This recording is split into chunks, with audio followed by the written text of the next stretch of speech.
ahoy, and good day once again to ye mateys! I be your garrulous and mendacious DM Josh the Pirate, and it brings me a heady rush of pleasure to welcome you back to another season in my Humblewood world for some more of elements and evil. With me, I have my hearty crew, the lachrymose Daria Zhdanova, the limpid John Best, the loquacious Karen Schlink, and the luminous John Best. Brendan Ellis. John is loquacious. I got confused. I apologize. No, I know what's John happening. was limpid. I know someone is limpid. That's all I remember. Limpid is actually quite nice. It doesn't sound nice, but it is. Limpid means serene. You could describe a pond. I as thought it's limpid. like limp.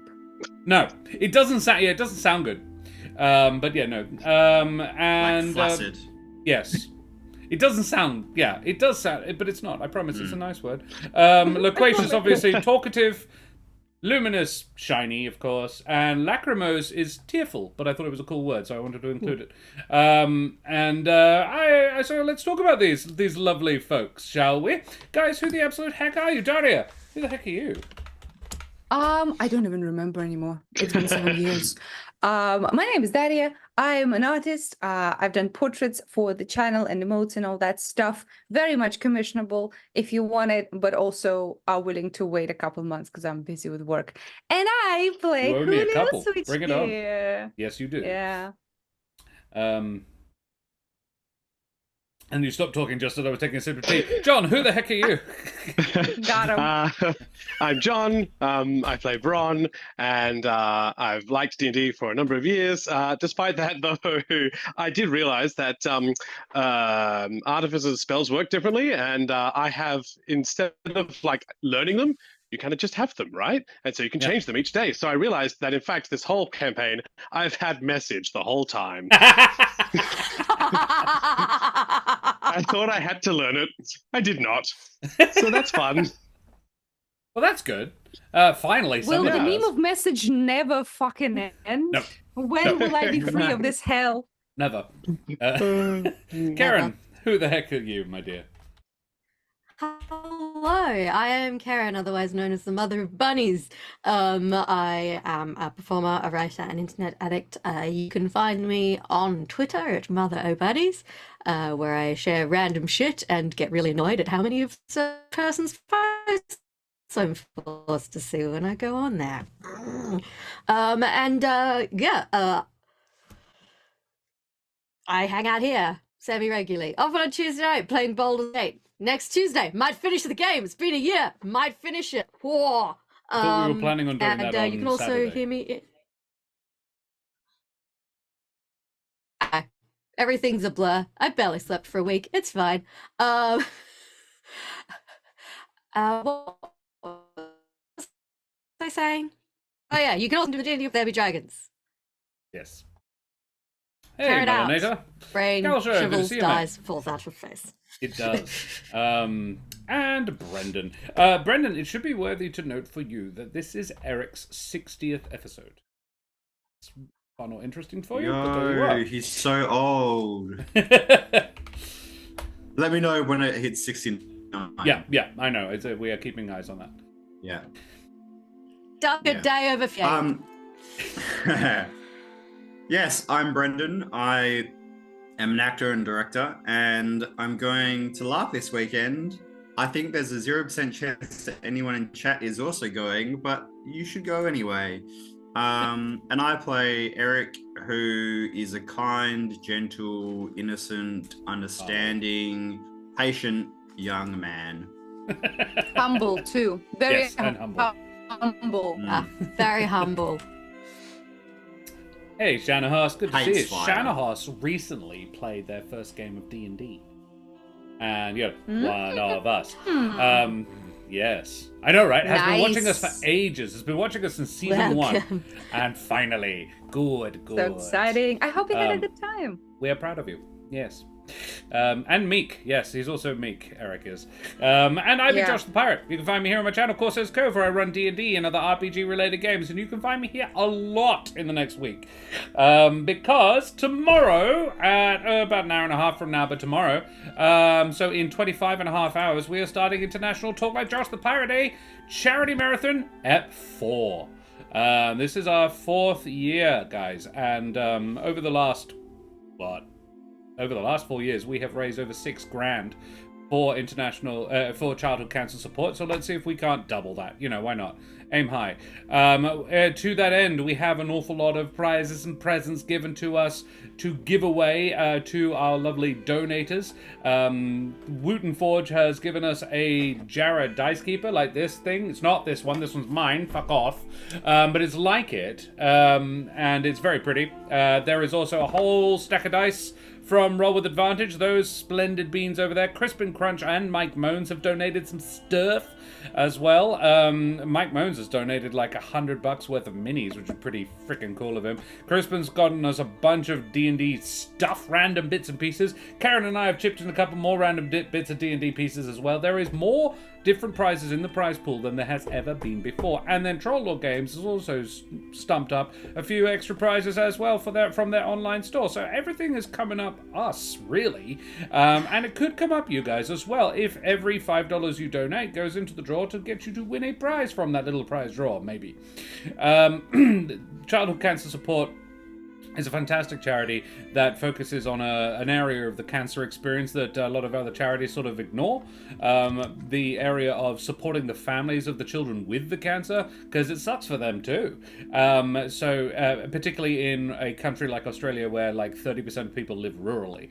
So they have to travel a long distance for their kids' treatment. So yes, childhood cancer support is more about looking after them, giving them social support, giving them houses, airport transfer, that sort of thing. Just making the process of having a kid with cancer just a little bit easier, because it would suck. So yeah, that's the focus of the next few days, and to that end, a huge amount of splendid beans are coming over to play with us. Let me just get my thing so I can find out all the names. We have Des from the Eldritch Scribe, Ardana, the Lawwright herself, Castlekeeper Chuck from Troll Lord Games, and Small Town Creepy will all be coming to run games for us. Des will be running 5e, as will Ardana, but Chuck is going to be running some Castles and Crusades, and Small Town Creepy will be running a game of Call of Cthulhu. AJ Cross, Daria is coming back to play with us for the first game as well. Nelderberry and Mike Moans are going to play as well. Devon Knight from Rolling Together, Wabberjack Wagon, Max Penguin and Tony Karlstrom, Malika Moon, Owen from the Lost Archives and Agent Number 1, as well as Ellie B, the Maharishi, Phoenixy Wacky, Soteris, Zach the Renegade Chicken, and of course Jess the Queen Binch will also be playing with us as well. It's going to be very freaking cool. The games are called, and the first one will be Into Osiris 2 Cursed Waters. Then Ardana will be running The Legend of the Folding Dutchman. Then Chuck is going to run us through the Dark Tower of Sivad. Dex will be running a Call of Cthulhu thing called Spectral Tide. Then Karen and I will be attempting to finish Baldur's Gate 3, so spoiler alerts on that one.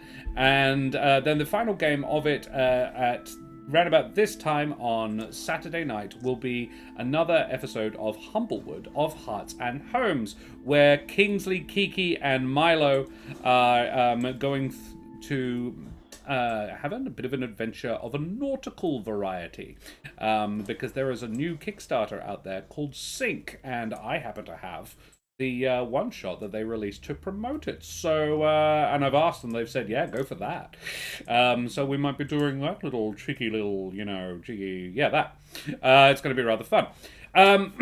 So, I think that's all we need to talk about. We have all the exclamation mark socials. If you bloody champions fancy following us on any of those, we have a YouTube if you want to catch up on all the episodes you may have missed. It's dead handy if you haven't played, for example, this game in 4 months and you're wanting to remember what the absolute heck happened last time. And we have a Discord if you want to come and hang out with us there, catch all the news and all the goss and all the, foot pics. We're actually thinking about maybe putting up paw pics from Siri because, we need the money. We're broke. She has cute feet. Yes, so we're doing an only pause, possibly. Anyway, all that news and less on the Discord. Guys, what the absolute heck happened last time? Amazing question, Josh. So let's back up for a second and do a quick little recount of the shit that we've been through, because we have realized that there is a war between elemental planes. We realized also that Julio, in his wisdom and infinite foresight, has started to create the element of the material plane, the god, to rival other gods, which Eric, little tiny baby man, was too scared of, and said that, oh, what if that's gonna make everyone mad at us? Oh. So that was a bit of a friction. But thankfully, muscular Julio was like, I got this, man, and sacrificed his eye to basically plug and destroy a death node that was being created in the tree, which is not great. And instead, there's like a tree node now, plane of us node, plane of us. Yeah. I don't know what that means, but it's there. And also we found that the Death Note things are connected to the cult that we decided that we destroyed them. They disagreed and they continue being assholes to us. Also, now that we have a CCTV footage from the death plane, it turns out that there are beings that are interested in the goings-on right now, and Julio's ex-girlfriend, I guess, is also there, chilling, being a hostage, that sort of stuff. Also, during this whole debacle, our illustrious leader was made into a pop icon on the big stage, and we went to see the opera based on the life and adventures of Cash Weave, and it was not bad. But the fact that they tried to assassinate us at the end did put a damper on things a little bit. So, the reviews are out, and the reviews 3 out of 10. 4 out of 5. Yeah. Do not recommend. They will try to kill you. And we investigated that. And what we found is that there is a hired contingent and also truthers, true believers or some shit that believe into the power of the wind. There's a lot of wind stuff that was happening there. The main lady was like a big truther. She was hopped up on drugs. She was selling drugs to everyone, and the drugs are drug addicts, right? Yeah, it was listen, right? Yes. So they were listening, and me believe that it's connected purely with elemental plane of air, because that's the whoosh whoosh whoosh, the whoosh whoosh. Oh. I'm so good at talking, and then whoosh whoosh, very technical term. Yes, I remember things as I say them, which is great. So we started investigating all of that, and we talked to the lady, and she is crazy with a capital C. She is just chilling, and we got entrance into her house, and her house not feng shui at all. That shit is wilding. There's like a room that leads to a different plane, and we are kind of on the precipice of that room. That's where we stopped. Yeah. Yeah, very good. Largely accurate. Yes. I don't think it was anything actually that flies in the face of truth. Just a variations I'm so on. smart. I quite enjoyed.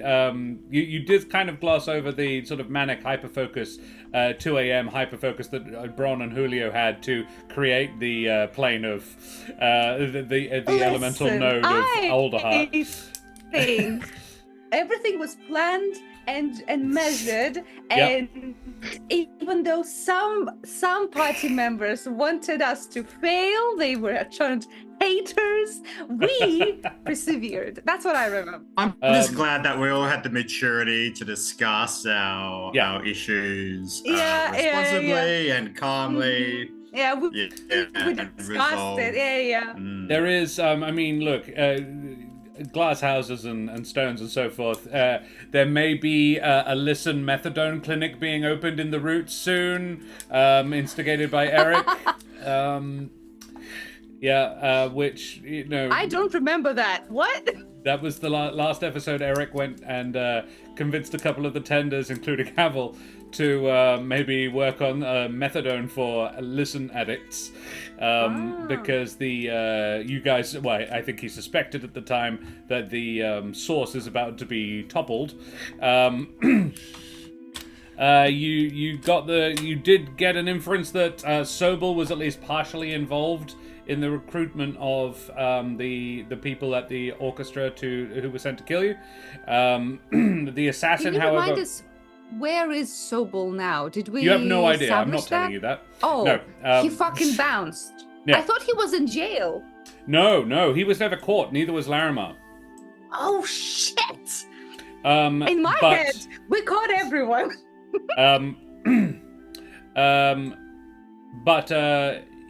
There is a slight retcon I do have to do, and I don't think it's going to be that much of a big deal because Daria forgot he existed.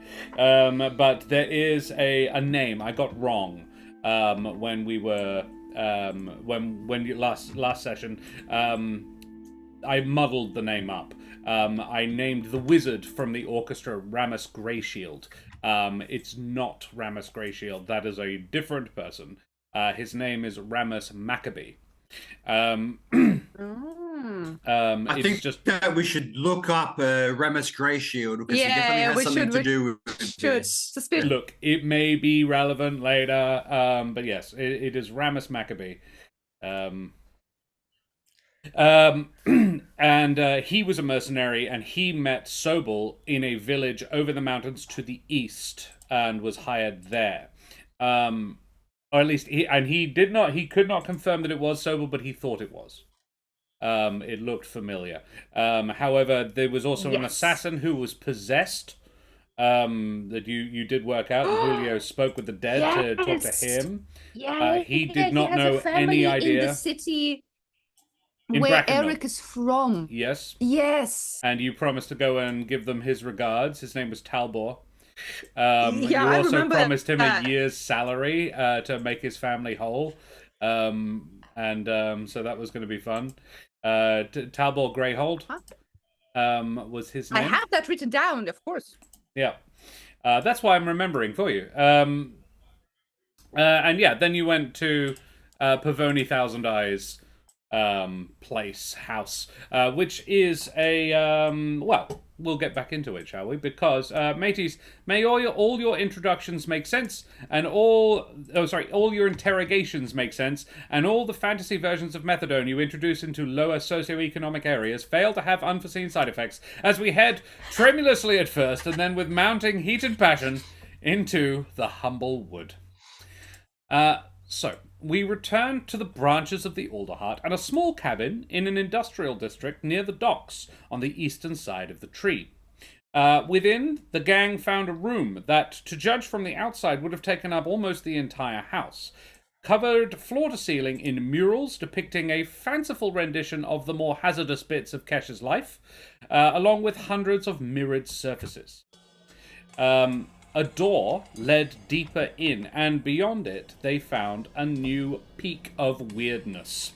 Floating in a misty pink void were the rooms of quite a nice home, each riding in its own orbit and unconnected from any of the others, and again, somewhat oversupplied with mirrors.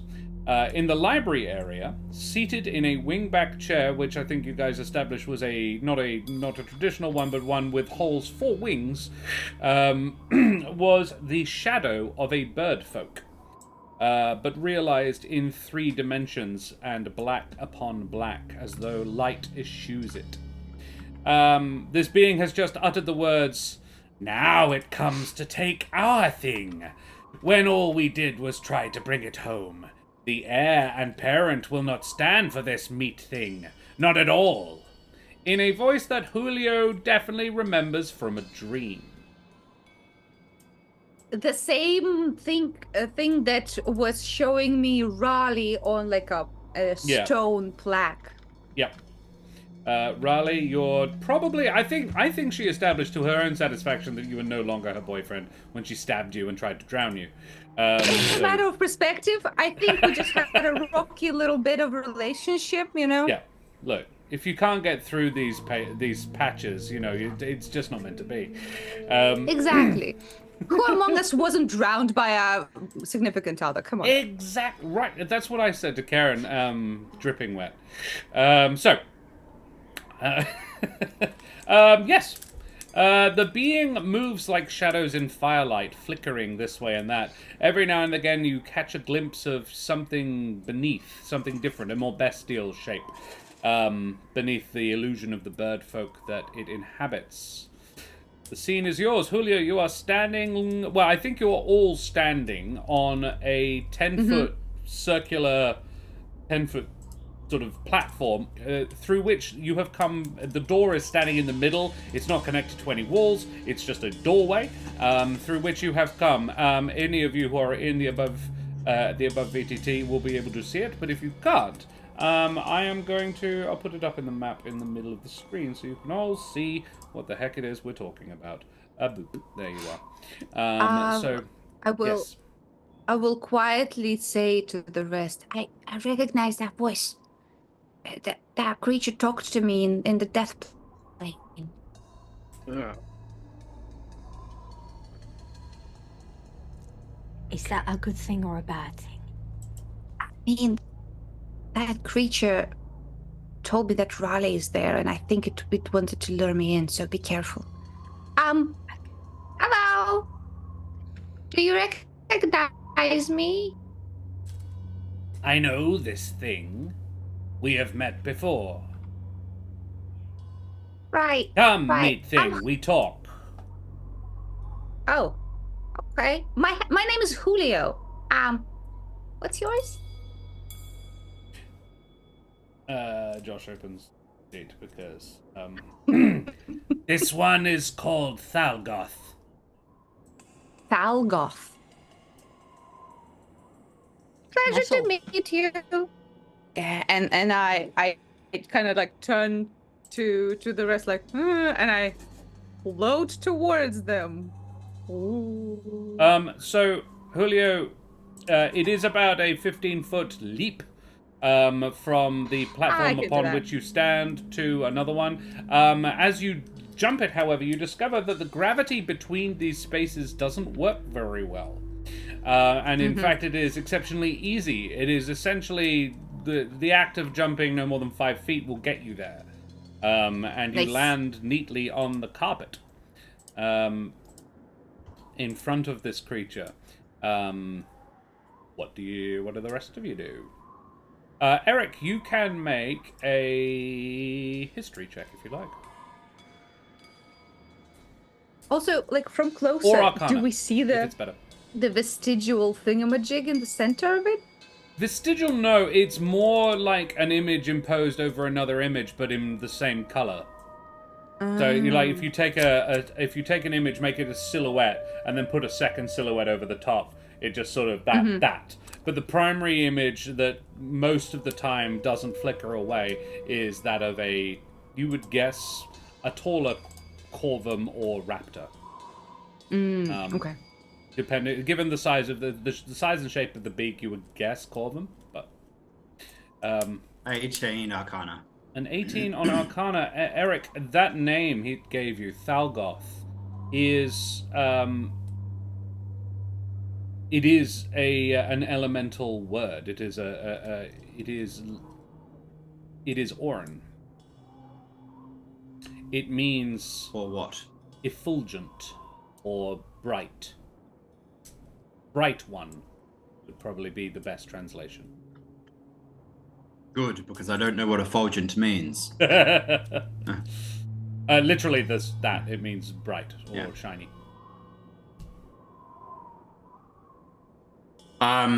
So I recognize it as a word rather than as a name of a significant figure. It is not absolutely not a. It would be, yes. Thalgoth literally means bright one. It's the equivalent of someone being called light bulb. Not quite the equivalent, but yes. More like in a similar way. I mean, the name Joshua literally means son of the sun, but it is it is a variation of Jesus or Jesus. It's the same name, so yeah, names have meaning. This one means that. Okay. It's just a fun thing that Eric might have known because he's studied this particular thing. Yeah. Over table talk just a sec. Because it's been 4 months. Yes. What? This is a question more for the rest of the party rather than for Josh. But what was our objective in coming here? Was it just to investigate the composer, or? Yes, because like someone orchestrated this whole thing with the assassination attempt. So this place, we know that she spent a lot of time here, and also that the drug person came to her apartment, as far as I remember, and that she had finding the drugs in her apartment. Yeah, she had so much drugs. So we need to figure out what the source of the drugs is, and maybe connect it to the airplane or Sobel, or insert another creepy thing. Yeah. I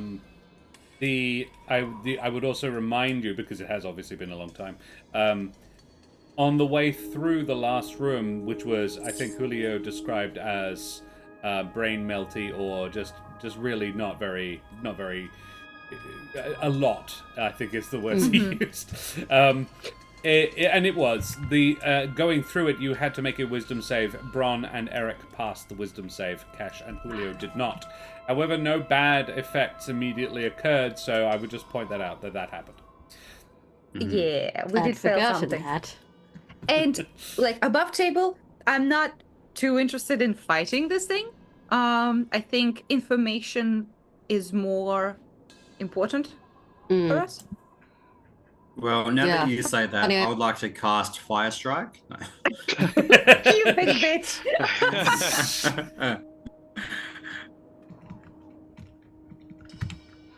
Yeah, look, Eric is going to stay on that central platform with the door and just kind of follow Julio's lead.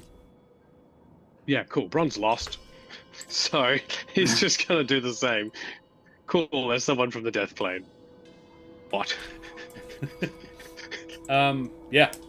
Kesha's kind of... I feel like she's just readying to fight, but as subtly as possible. She doesn't want to telegraph that that's what she's doing. But she's definitely doing that. She's definitely like, this fucker tries to cut Julio's head off, I'm going to try and shoot it in the face as fast as possible. Cut my head off. That's where I keep my toupee. Yeah. Is there so a second armchair? There isn't on the map, but there probably would be one. Yes. Okay, I will sit. It's probably too big for a Jurbine, so I have. You my know little what there is paws, actually. What happens is a hand reaches out, and the wood of the floor shapes itself into an armchair. Nice. I'm gonna sit down and say, Talgoth, I don't know what exactly you are or who is the parent that you speak of. But if you are here as a messenger of other planes, then let's talk. Thalgoth says, "Indeed, this is why we came to talk to this Julio thing, and the Kesh thing, and the Eric thing, and the Bron thing." Oh, dang it. Just about got away with that. Hey, Gifts we Ron, they bring. know of you. Gifts we have. Oh, Yes. From whom? From parent. The heir and the parent have given. So the heir and the parent. Is the parent the death plane? Death is one of them. Death is that parent. I see.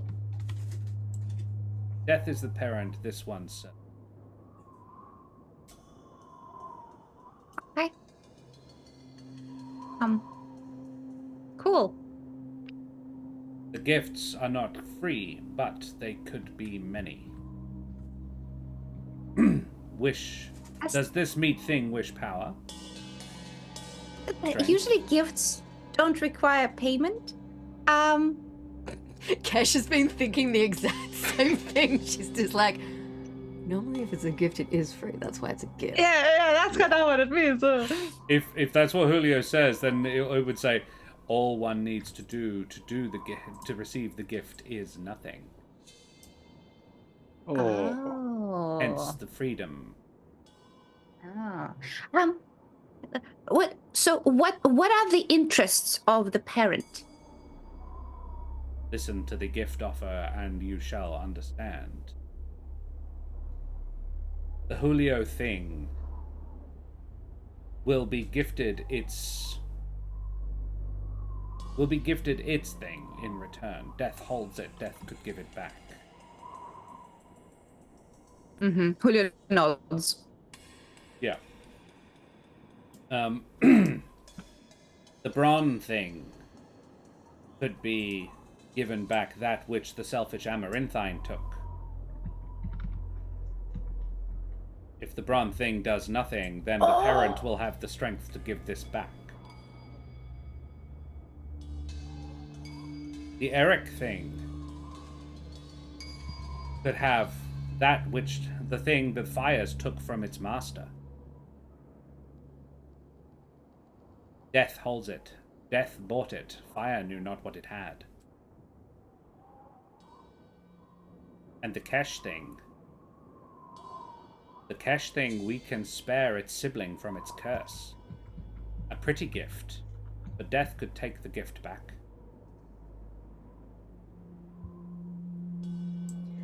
Is there some sort of role I can do try and intuit what the fuck this thing is referring to? You could insight that, yes. Because Kesh, I believe, is an only child. Yeah. I don't think we've ever mentioned her having siblings, so yeah. No. So how do they've moved the things and I can no longer tell how to open my character sheet on a per VTT. Oh. What the hell?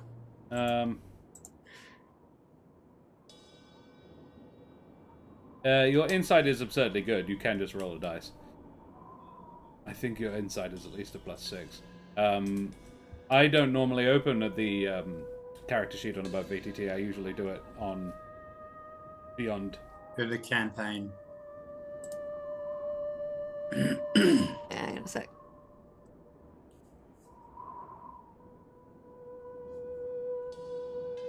Is it not in the characters? Sorry, what? Insight, what I was believe. it? Insight. See if that works. Did it roll a dice or not? It's trying. It's- Oh, Still there got we it. go. There we go. 16. 16. The only being that you would possibly consider a sister is Trish. And Trish did have a curse. You Daughter. thought you fixed that, but So what did it say again? Word for It- word? I may have misspoken. But what it meant to say and what it should have said, what I wrote down that it says is, "We can spare its sibling from its curse. Death gave the curse, a pretty gift, but death could take it back." Right.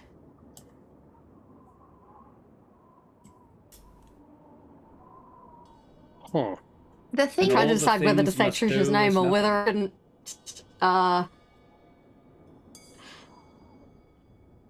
When are you able to be a little more specific about what you're referring to? The Trish thing. Ah, okay. I was on the right track. Excellent. It's just the way he talks. He's not trying to be evasive. Okay. Um, So when you say we need to do nothing, that is a very expansive word. We need to be on the same page of what that means. You stand Yeah, as against the opposed to- parent. You stand against heir and the parent. Stand not against heir and the parent, and all shall be yours. Rulership of this plane, and the gifts as promised. But the plane, Heir and the parent aligned. In this, for now,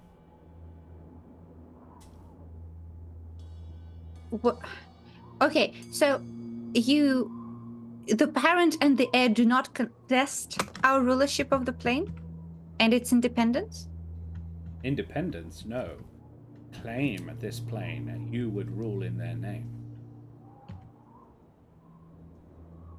That's different.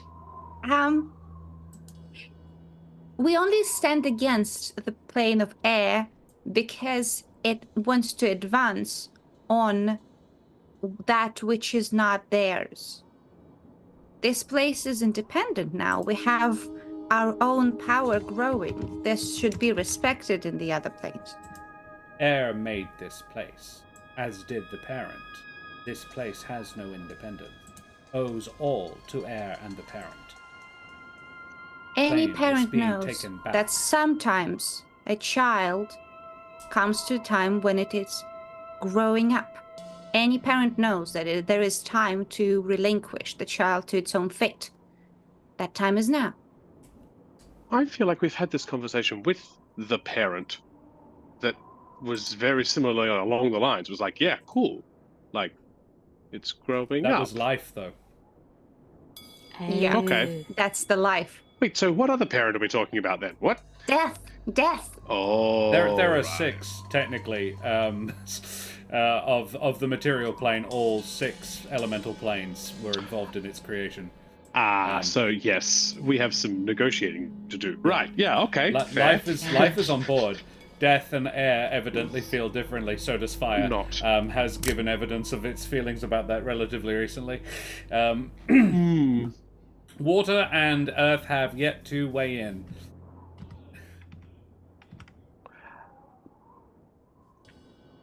So such is you the want life of to- a growing plane. You know, we need our independence. Sorry, what did Kesh say? Oh, I'm happy to just not say anything and let Julio speak for simplicity's well. sake. Then the thing refuses the gift. We need to negotiate in a way that is more than just you stand down and rule in the airplane's place, because we do not know what the plane is planning. We would need to talk to your superiors and figure out what exactly is the reason that they want to attack. We do not wish the war between the planes. We know that it is a destructive endeavor that will lead to a lot of bloodshed. If it is avoided, that is preferable, but we need more information than just step down, because we cannot just step down. This is The thing is given an offer. The thing must take the offer or not. Oh, man. When Okay, ruling in here's the behalf question. of the airplane, one will not get. One does not. It's not stuttering. Josh is studying. I'm trying to figure out exactly how I would phrase this. When ruling on the behalf of another, one does not question the other. The other rules you. That was the offer. You live, you get your gifts. The things rule, but pay heed to air and death. Not take gift, that's fine. Okay, for a second, Talgoth, can you put yourself in my shoes? You take a life and show me that she is there in your plane, and then you act benevolent and say that it can be a gift to me. What stopped you from taking the creature in the first place? That thing came to us. We did not take it. It was in death, and so it shall remain. But it did not. We did not snatch it. No deceit was done. Can I insight Your it? thing came to us. You may.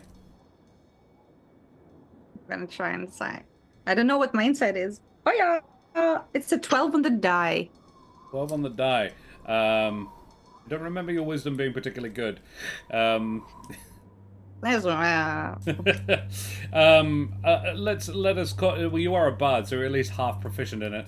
And you did have at least a +1, so we make it at least a 15. So let us say, it's very hard to read body language on a shadow of a thing that's not actually really a thing. But you are aware that there are ways to get into the elemental planes. And it's entirely possible that Raleigh just died. Yeah.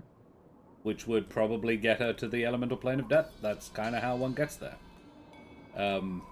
So it's entirely possible that it would be a really roundabout and not necessarily even the most effective person to steal to get to you. It would be a very roundabout way to go about doing things if that was what they was seeking to do, was have something over you by coming to the material plane and snatching somebody. They kind of looked in the dead people inventory and saw what they had to do. What do we have in Julio like here? Yeah. There's a perfectly good boat sailing around that would probably qualify. There's an elderly Ellyran woman in an orphanage on the other side of the fucking world. There's a couple of others. Like, if they wanted to snatch somebody, there are people who are as, if not more, important to Julio than Raleigh, his ex-girlfriend of 10 years ago, who maybe tried to stab and drown him. The flame still lives. But okay, I'm gonna turn to the. He'd still tap that. Yeah, I'm gonna turn to the crew and say, I am not inclined to take gifts in such murky waters. What do you think? I don't even know what it would do, to be honest. Agreement in writing? I agree. I also don't want to rule anything. That would be a recipe for disaster, I think. Yeah. Talgoth, we appreciate the offer, but so far we have not received plentiful information to make an informed decision of such magnitude. And also, we are not inclined to give the reins of control over this plane to beings of other planes. We will carve our own path, and if it means going against the parent and heir element, then so it will be. But we do not wish war, we just wish for independence. Dalgoth does not, barely moves at all. Like, it's flickering and twitching a little bit, but like its face doesn't have expressions. It's a shadow. So it sort of listens impassively, and then it says, "The parent will claim thee one way or another." Reaches out and please roll initiative because it attacks Julio. Damn it! I thought we're having a diplomatic immunity. You just told it to fuck off, so it was like, no. I was All right. so nice. You were very now polite that when you this told is it to It fuck was an off. incredibly polite exchange. It was Oh. extremely. I'm not Until saying it this bitch wasn't. attacked me. I'm not saying it wasn't, but yeah, it. Oh no, this was inevitable. Yeah, absolutely. Unbelievable. Yeah, I've been wearing is- you out. I've been running down your spell slots all last couple of sessions. That's we a have. great thing. I don't remember what I have. I remember 1 3rd level and all your firsts because you burned all your seconds and you nearly burned all of your thirds. But you definitely cast Ascending today while searching the opera house. And there was definitely a Speak with the Dead as well. Yes, that's true. Josh, can you take like a screenshot of my sheet or something so I have some, because I still haven't received the D&D Beyond email with password thing, No, so of course I'm lost. Let me get Julio switch. Damn you, technology! I mean, it's on me. I should have like checked before the session. alright. Sorry. That's okay. Julio is, out of curiosity, only half proficient on insight, so it would have been a +2. Because Julio's wisdom is 10. Is 11. rather. Hey. Let us have. How does one screenshot? You're gonna get a really fucky screenshot, because That's fine. is it just? It's print screen, isn't it? Yep. Sometimes is it's one called way to do it, snipping tool. But I have 3 screens, so you're gonna get a really wacky one. Screenshots.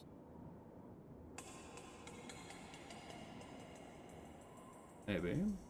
Screenshot 10? Screenshot 11? Nope, that's a picture of you guys, but from a while ago. Yippee! Look Just good. Do I the need to... The faster way to do it is Windows There it is, Shift got and it. S. Okay. Yeah, it's. I have a button on here called print screen, but I needed to press Windows as well. There we go. So I will put it in the Discord. Thank you. Thank It you will so be much. at least some of your shit. It doesn't have your spells. You currently have 1 2nd level, no firsts by the looks of it, and both your Shit. thirds, which Okay. is wrong. Oh no, I think you click them off when you've used them. So you have no thirds, you've got 2 seconds, and all of your firsts. That tracks with what I remember. How many firsts do I have? 4 and 2. Okay. 2 sweet. seconds. Okay. And you know, Dissonant Whispers, Healing Word, Thunderwave, Calm Emotions, and Wither and Bloom. And I'll tell you for free that Calm Emotions probably won't work on this guy. Yeah, no, I bet. I think he's super chill and calm, so it's not gonna do much. Oh, he's pretty chill. So his opening move is going to be a gust of wind. Blows away from his outflung limb, and a creature within 15 feet of him, which you are, must make a DC 16 saving throw, strength save, which you are a +0 at. DC strength? 16 strength, yes. Why strength? Why not dexterity or something? Because that's what I wrote this afternoon when I was building this. It's a big 8. Sorry, a what? Big 8. A big Strong 8. Strong 8. Yeah. Alrighty, we have an 8 initiative from Eric. We have a 10 from Kesh. And a nat 20. A 21 from Bron, Nice. which is handy. Dirty 20 on me. And a filthy 20 from Julio. Yums. Only gets a 20. Let's see what this guy gets, because he kind of got the drop on you. Believe But I was so good at it like was very good. negotiating. It was very good. He This just slut. wasn't in the mood. And he got a 16. Got Thalgoth the Effulgent. Let us have a little bit of a music change up. Because So I die now. Well, yeah, Julio, you are blamped backwards 20 feet, which actually, Nice. 1, 2, 3, 4, takes you to that mirror. At which point, so you're going to cop a little bit of damage, I'm afraid. Ouch. Because it does that.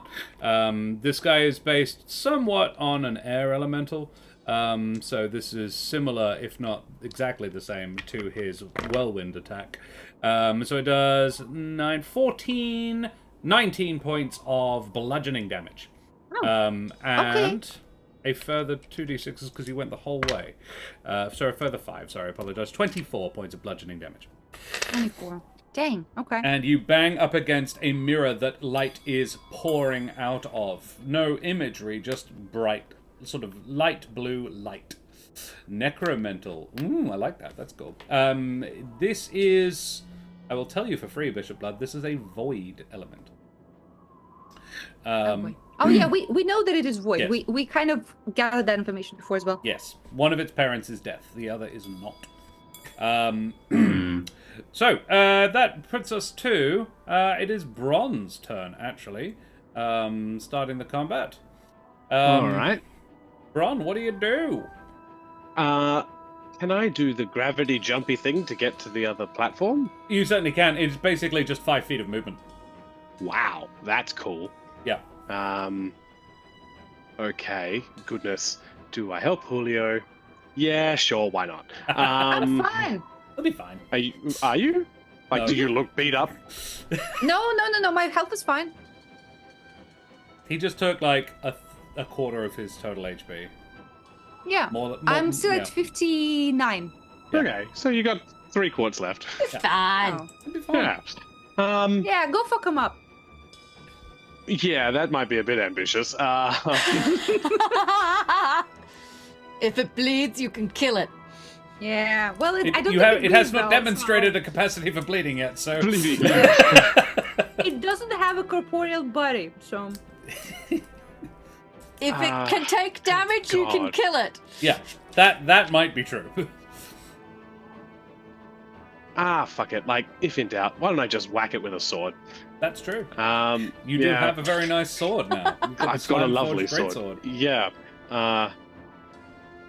So that should be like 10, 15, 20, 25. That'll maybe 30. Yeah. Ooh. How do we do diagonals here? It is nothing on the it's 5 on the first and 15, First. 25. Yeah, Well, that can get me there. Maybe. yeah. That's effect. Yeah, that's close enough. That's within range. Yeah. Sweet. All right. I guess I'll swing twice with the slime blade. Hell yeah. Slime blade. Yay. Woo! Slime blade. Nope, that's the damage. That's the damage roll. Very nice damage.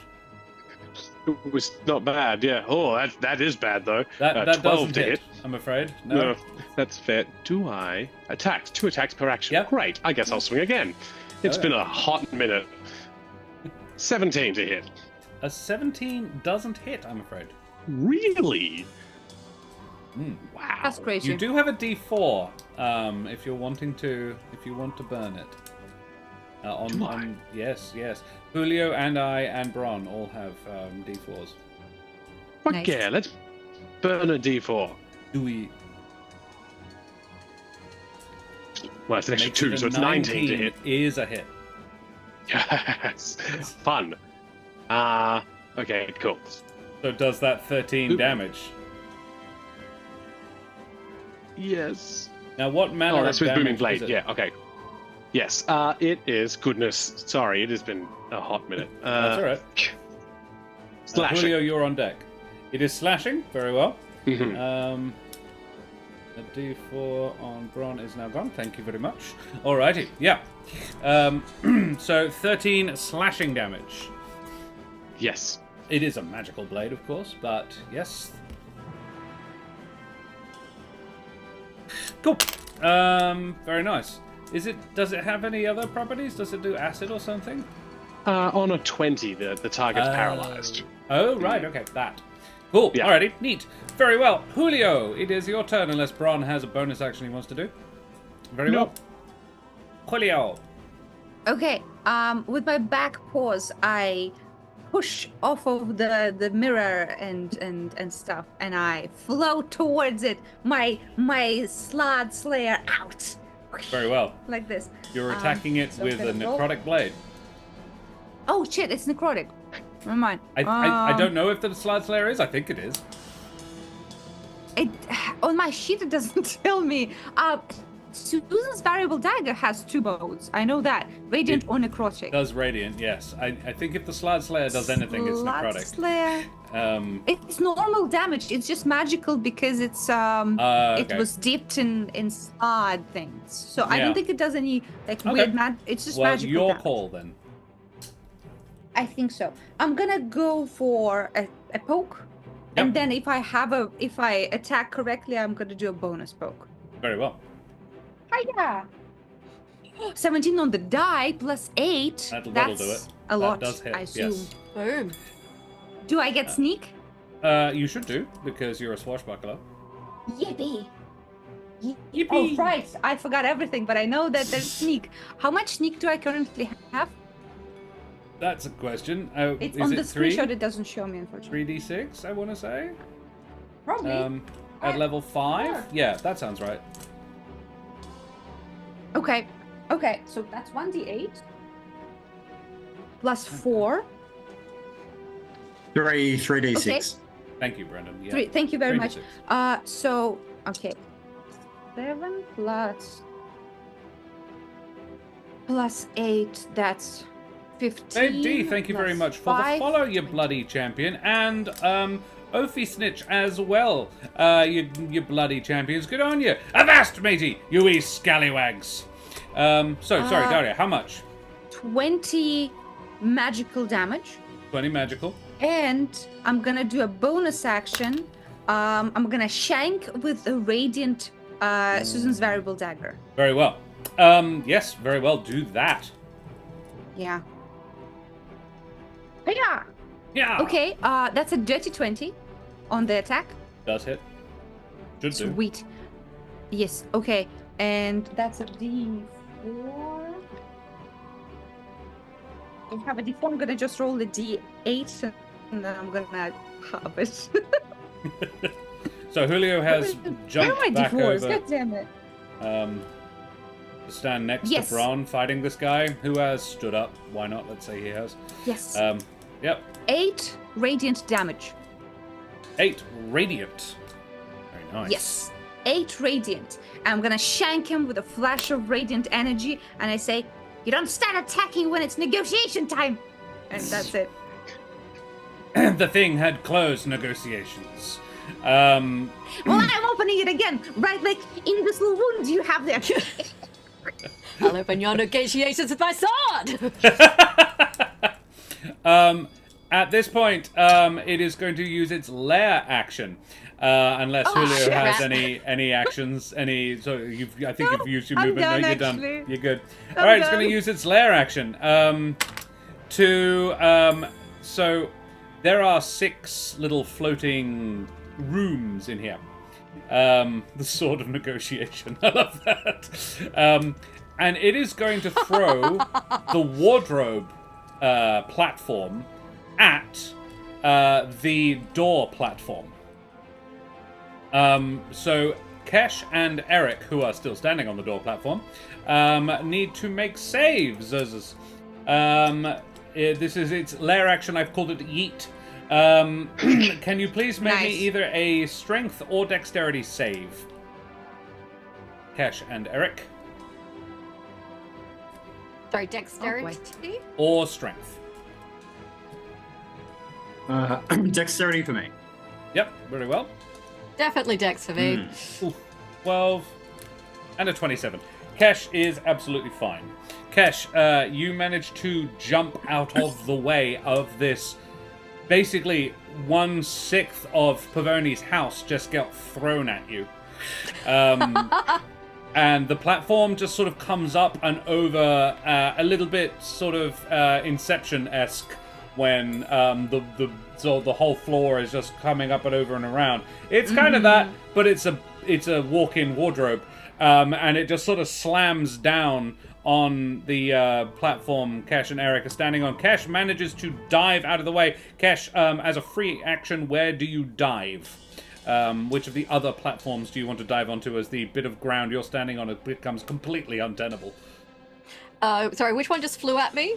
The one backwards and to the at the top right, the walk-in pink mat? wardrobe. Yes, with the pink floor. Yeah. Cool. I'm going to fling myself towards the lovely bed. Very well. I'm just going to scribble this one out. It's gone now. And you're going to leap into the bedroom. You're going to jump into Pavoni's bedroom. Oh la la. You know, it's been a while. Eric, on the other hand, doesn't manage to dodge out of the way in time and is instead knocked off into the void.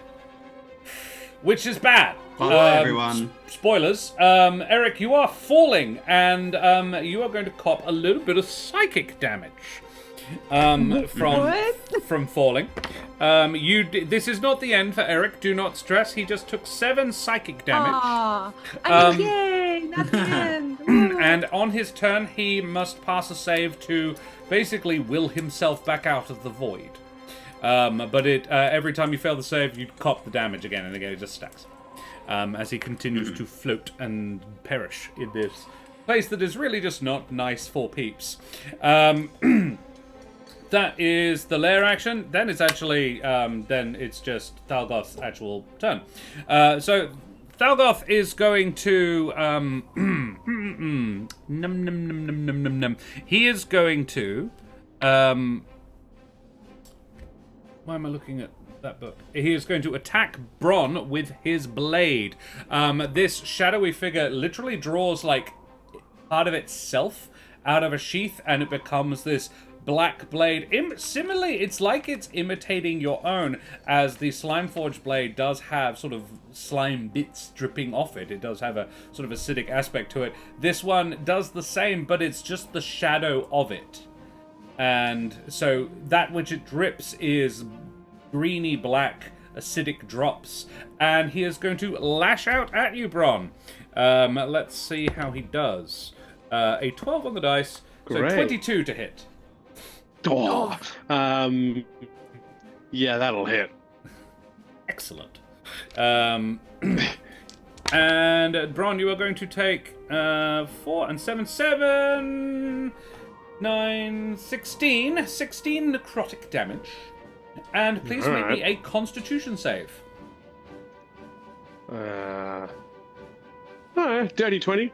Dirty 20. You pass. Congratulations. You don't have a bad thing happen to you.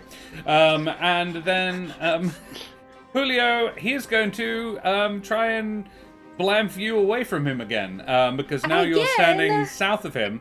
So he is going to use his second action to gust you. Please make another strength saving throw, please. My fucking god. Oh, I remembered. I also have some rogue things available to me, right? You do, yes. Do you have the player handbook?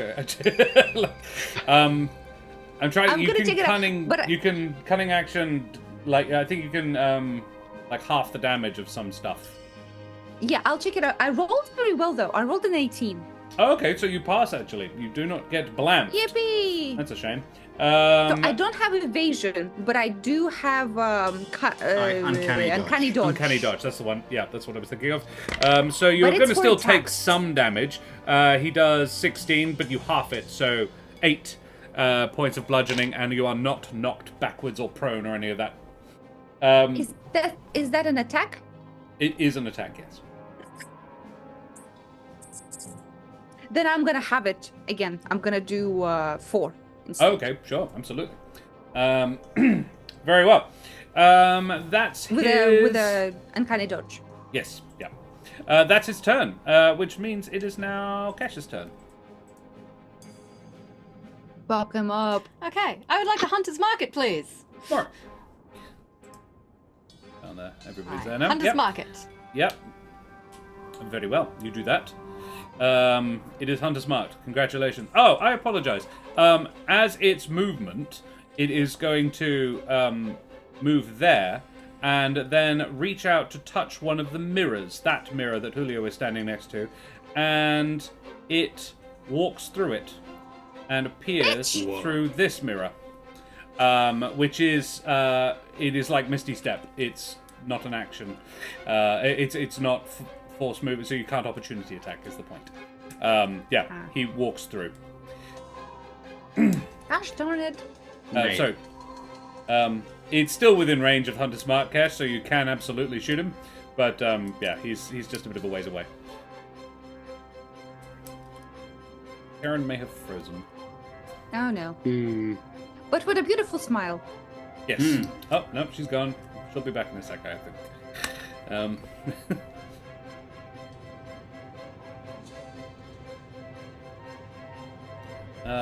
I can't believe this. Josh, I was doing so good on negotiations, and then you say, nah, we're gonna... You're so salty about this.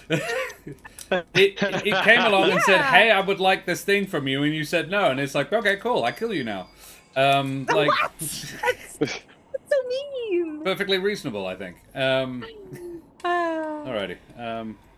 Karen and Julio. Look, we're just gonna have to have different opinions on what's reasonable in this situation, okay? Yeah, absolutely. No one's wrong here. We're just seeing different points of view. Some people are wrong. Karen, you have Hunter's marked him. He is now on the other side of the place, but you've Hunter's marked him. Cool. I would like to shoot it.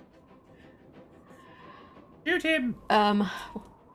Yeah, I'll shoot it and fire damage, I think. Very nice. Absolutely. Hell yeah, fuck it up. See how it reacts to that. Sorry, I had to reload my... Special, reaction to Radiant? Yes, now that you ask. When Braun hacked at it initially, it took damage, but it didn't appear to take a lot of damage. The Slant Slayer equally did not appear to hurt it particularly. However, the Radiant actually left a cut. Oh, leaking shit. Okay. light from its side. Karen rolled a 6 with the Fangbow. Oh, that's damage. Okay. Yeah, so 21 does hit with a further for 10 damage. And this is fire damage. Very nice. It's 6 plus 5 plus 4. It hasn't added my thing for some reason. Oh. I just had a brain blast. I just rolled a 6 on the dice. It didn't add 5 to it for some reason. So 15 total for the first. Yes, so 6 plus 5 plus 4. Very well. Nice. Very nice. How does it react to fire sticking it in the So your arrows mass? are not actually arrows, really, are they? They're only arrows as long as they're in air. As soon as they hit something, they kind of disappear. But yes, this fiery arrow strikes it in the top shoulder, like not like any of its bottom shoulders. It strikes it in its upper quadrant. And it sticks, and the flames appear to be eating away at its shadowy substance. Cool. I like this reaction. This feels positive. For you, yes. I'm going to shoot it again. Fuck him up. And crit! Ooh, Correct. Nice. Amazing. So, recall how we do this. Use the previous attack to roll the damage again, because otherwise the thing will automatically do it for you. But it's straight up 1d6 and 1d10, I think, is the bow. It's a D8. D8. So it's straight up 14 plus whatever you roll. Oh, sorry. My bow's plus 7, not plus 5. What the fuck am I talking about? Okay. Sorry. So yes, 8 plus 6 plus 7 plus 6. 8 plus 7 plus 6 plus 7. That's a lot of numbers. That's a lot. 27. So, did you roll your Hunter's Mark twice? Like, Okay. did you I rolled roll it your again. Yeah, that Okay. was the custom roll. So, we have a custom roll of 6 from the Hunter's Mark. No, that's the Hunter's Mark is as D6, my love. So you got a D8 was from the bow. You got 6 plus. Oh shit! Sorry. So 6, 12. That's the hunter's mark. 24. And then your bow does like your dexterity plus 2 or something. So another. So all up. 27. Does that sound right? I think so. Yep. Yep. Yeah. 27. That's all right. Yeah. Not bad for a day's work. That one cops it in the face. And it's doing quite well. That one, yes, it burns, and for the first time, this creature actually seems to not like the thing that you're doing to it. Like, it bats away at it and grabs the arrow. It's like the whole arrow is made of fire, so it's like, I'm on fire. Grabs the arrow and, in an action that clearly hurts it, yanks the arrow clear. And throws it off the edge into the void. And it is then going to use its bonus. It's going to use its. Cash, are you done for the turn? I think you are. That's all I can do, basically. I'm not going to move. I'm just going to stay here on my little platform shooting at it from a distance. In which case, it is going to point its other hand at the mirror that it just walked through and use its legendary action to gust through the mirror, and then through the mirror you're standing right in front of. Can you please make me a strength save? That is a cool mechanic. Yeah. Eric sees the straight and flaming arrow coming straight toward him. Yes. Come on, baby. A 10. Not so much. Cash, you are going to take some bludgeoning damage, first of all. That's 11 points of bludgeoning damage. I'm sorry, 16 points of bludgeoning damage to Cash. Lovely. The actual gust attack, and then you are going to get knocked backwards. Clear off the platform. And into the void. Where at the beginning of your turn you will take some psychic damage and then have to climb out. And don't forget to make your Constitution saving throws to maintain concentration on Hunter's Mark. Time.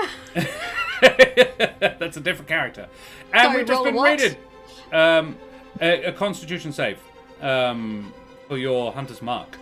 And we've been rated by the Eldritch Scribe. You bloody champions, guys. Good evening. How are we all? Terrace, Eldritch Scribe, Des, you bloody champions. I believe it is Des this evening. Thank you so much for joining us, guys. Hey, Raph, good to see you, mate. Saddened to hear that you can't join us on tomorrow night, but that is absolutely fine and dandy. To our wonderful audience, guys, check out the Eldritch Scribe. They are some excellent beans. Brothers from another mother, absolutely.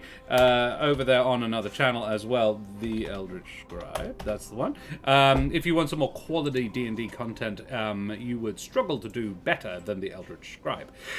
So head on over there, check them out. And if you really enjoy Des, which you should, you can come back here tomorrow night, where we can all enjoy Des, as Des is going to be running a high level, sailing through the seas of Osiris adventure with Daria and I, and a couple of other shiny individuals like AJ Cross and Nelderberry and Mike Moans. That's going to be a hecking fun game, as the very first part of International Talk Like a Pirate Day.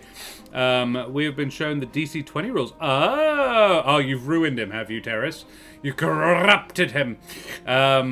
Yes, Terrace does that, Des. You need to watch out for that. He is why Karen and I have spent over 1,000 hours playing Baldur's Gate in the last year. That's all Terrace's fault. Anyway, we're going back into the game. And yes, I have. I am pleased with this. Of course you are, you stinky ferret. Karen makes the con save to maintain Hunter's Mark. It is still up. Good. At the beginning of your next turn, you will have the opportunity to take 2d8 psychic damage and then figure out how to get out of the hole you're in.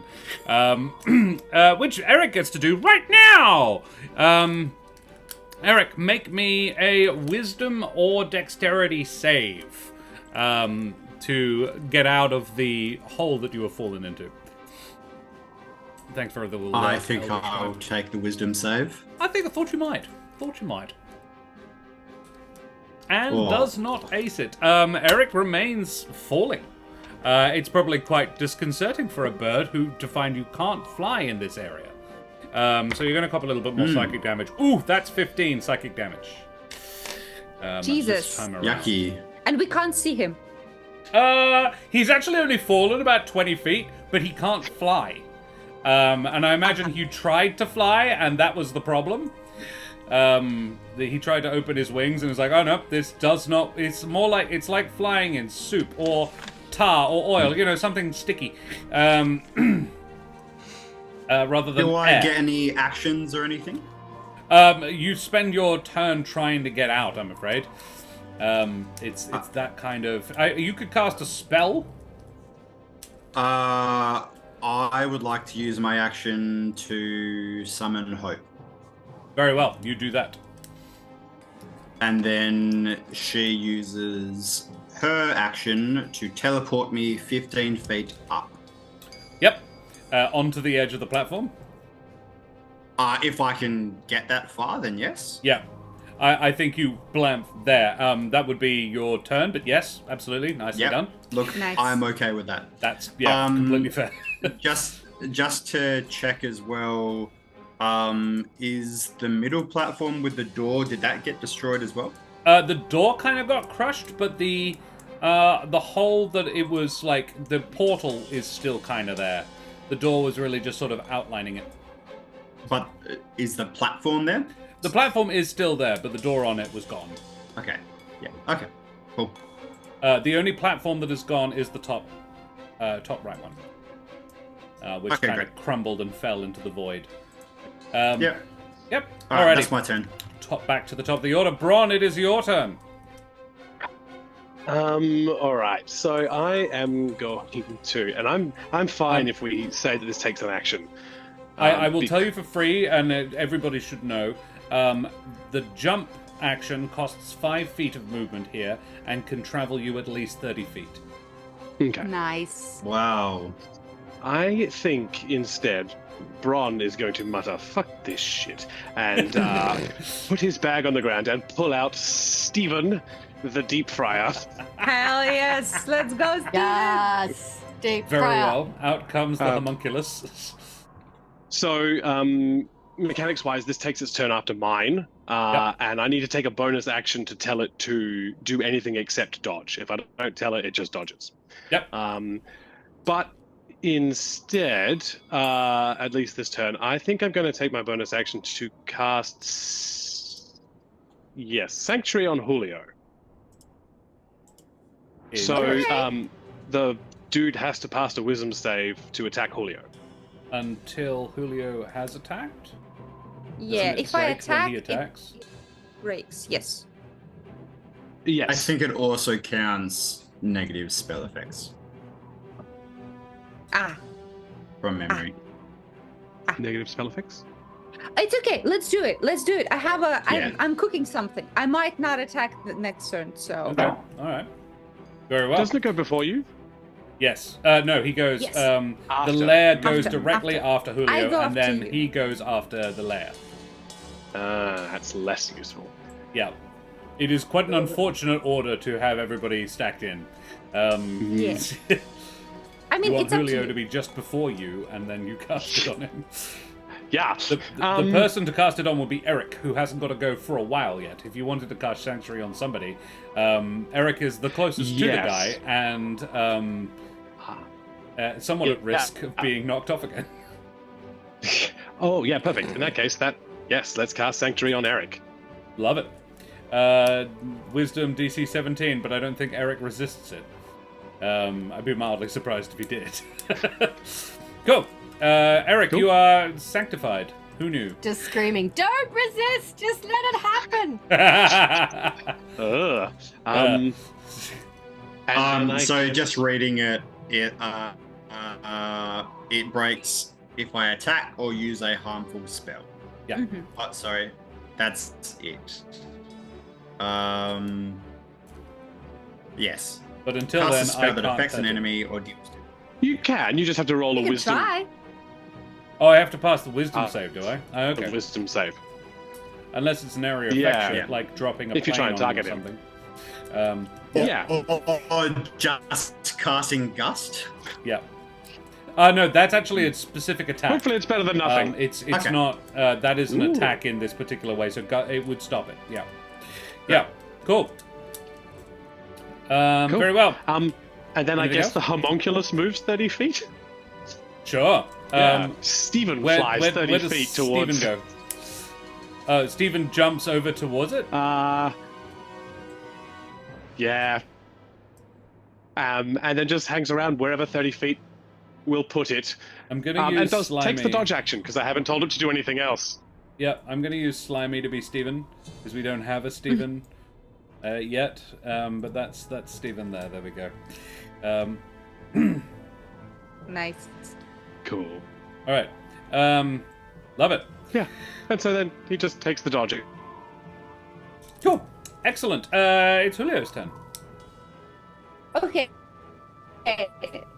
Just completely off the field question, but the elements that we have are death, life, air, fire, water, earth.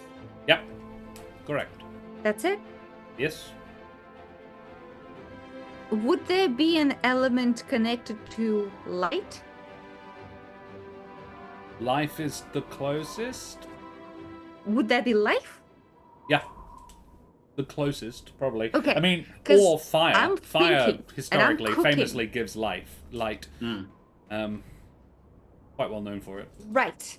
But here's my thought Fart. process. This creature said parent and heir, hence air is not its parent, but death is. The Yes. second parent is something else, and we know that its name means light, and Yep. we know that when I shanked it with radiant damage, it bled light. Yes. I'm putting things together, and my assumption is that the second parent is life, because that's the thing that would be connected. This And is a if void it is elemental, so so- you know this to be the fact. Yes. Yes, so I'm gonna try something stupid. I love it. I'm gonna try something stupid because I just petitioned and talked to the life plane. Yep. If this sucks, Oh. I'm sorry. Oh my But god. Oh, Get the God. life plan to ground it. Interesting. I'm gonna try and basically try to awaken the other side in this creature. The life plane side. And I I'm need to say, gonna- Nerd Rock from the Sun, excellent stream name, and thank you for the follow, you bloody champion. Avast, matey, you wee scallywag. Oh, I'm gonna- shit. I apologize. Y'all have inspiration because Yes. we hit 900 followers. Or 1,400, but Oh, that's 900. nice. Hell yeah. Yeah, we hit a milestone. So, y'all get inspiration. I apologize. I forgot about that. I probably would have used that on one of the saving throws that I found. Hey, but look, that is it's fine. It It's happened fine. because Nerd Rock from the Suns followed. That's why it happened. Congratulations. None There of you us go. are dead yet. It's fine. Don't say that. It's like saying So what very else nice, could possibly Derek. go Thank you. wrong. How are you going If any of to us are going to awaken die, the this is the light place it's within going to happen. Thalgoth the Effulgent? I'm gonna cast Healing Word on him. On second level. That's the highest I can cast right now? Yep. I'm gonna try. Oh. Yep. You as did a say piece of stupid. life, I'm You gonna did say try. stupid, so yep. Hey! Hey! Hey now! As you are neither What about priest yes nor of ending, huh? life. What about You yes are ending? What bard happened to that? of tree. First of all, shut up! Second, I'm gonna do it! I love it. I'm gonna try. Oh, if only there was an I'm expert gonna- in the elemental planes who might be able to give you some advice on this matter. Whose turn is it? Whose turn is it? Ron is allowed to cast darkness, so we see fuck all for the entire fight. I should be allowed to cast healing word on our No. enemies. You are more than allowed. Go for it. I love this plan. Cast healing Okay. word. Roll 2d8s. I love this plan too. Yeah. Okay, so I'm gonna put my. So I'm gonna jump towards him. Yep. But I'm putting my weapons away, and I'm putting my little paw on the side where light is bleeding out of him. Mm-hmm. Okay?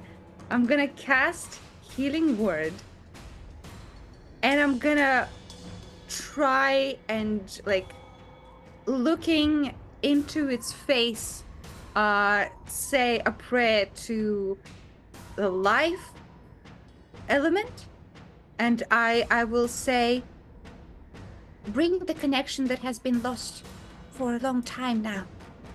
Let him see light. That's it. That's it. Roll. So how much? Roll the damage. Damage? Well, it's healing, but roll the dice. Roll the healing damage. Roll the healing damage. So healing, what, 2d4 plus 3? It's effectively Okay, a phoenix down on a zombie. 3 plus 2. I have concerns. You should have 8. terrors. 8 healing. 8 healing damage. 8 healing. Well, I'm not doing damage. Roll healing damage. Oh, maybe I am. I think don't know you what's gonna find be you like. are. I heard it. Is this where this? I am? Yes. This hurts it. Oh, shit. Can you Okay. describe what this looks like, please? Yeah, what happens? Well, Julio ran over to it to within touching range, held his hand over the hole that he made with his glowy dagger, and then cast a healing word, which sounded an awful lot like a request to its mother to say, "Come back and restrain your child." And the hand, I'm going to say the light underneath, the shadow underneath Julio's hand begins to glow. What color is your magic normally? Green? Sort of that sort of. Yeah, light green. Yes. It's a light green coming out from underneath between your fingers. And as you remove your hand, the shape is the same, but there is a patch of this blackness is light green instead, and appears sort of fluid, liquidy, kind of, yeah. Okay. I'm willing to use my action if it is what it takes, but I would like to ascertain if this means that the creature was corrupted in some way by the death plane. Was it, like, previously different? What's its deal? I'm gonna try and, like, analyze this. Yeah, all right. Yes, this would be an action to think this through, to have the brain blast that you need to have. Nature, Arcana. Those are the options, really. Okay, yeah. that's fine. That's In fine. your case, maybe religion. Yeah, I would allow religion. I'm gonna go for the religion. Okay. Basically, that's what I'm trying to do. Like, I'm trying to ascertain its connection to, like, the different, like, elemental patrons things. Oh, it's a natural 19. Natural plus 19. 5. That's Pretty a good. 14. I'm gonna also 24. use my d4. Very well. Okay, it's 26. 26. Julio,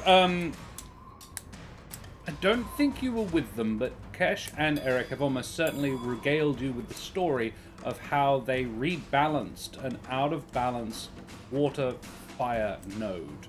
It was a dual node that was out of balance, and they brought it back into balance. Your guess would be, this is a void elemental, and I believe that was established.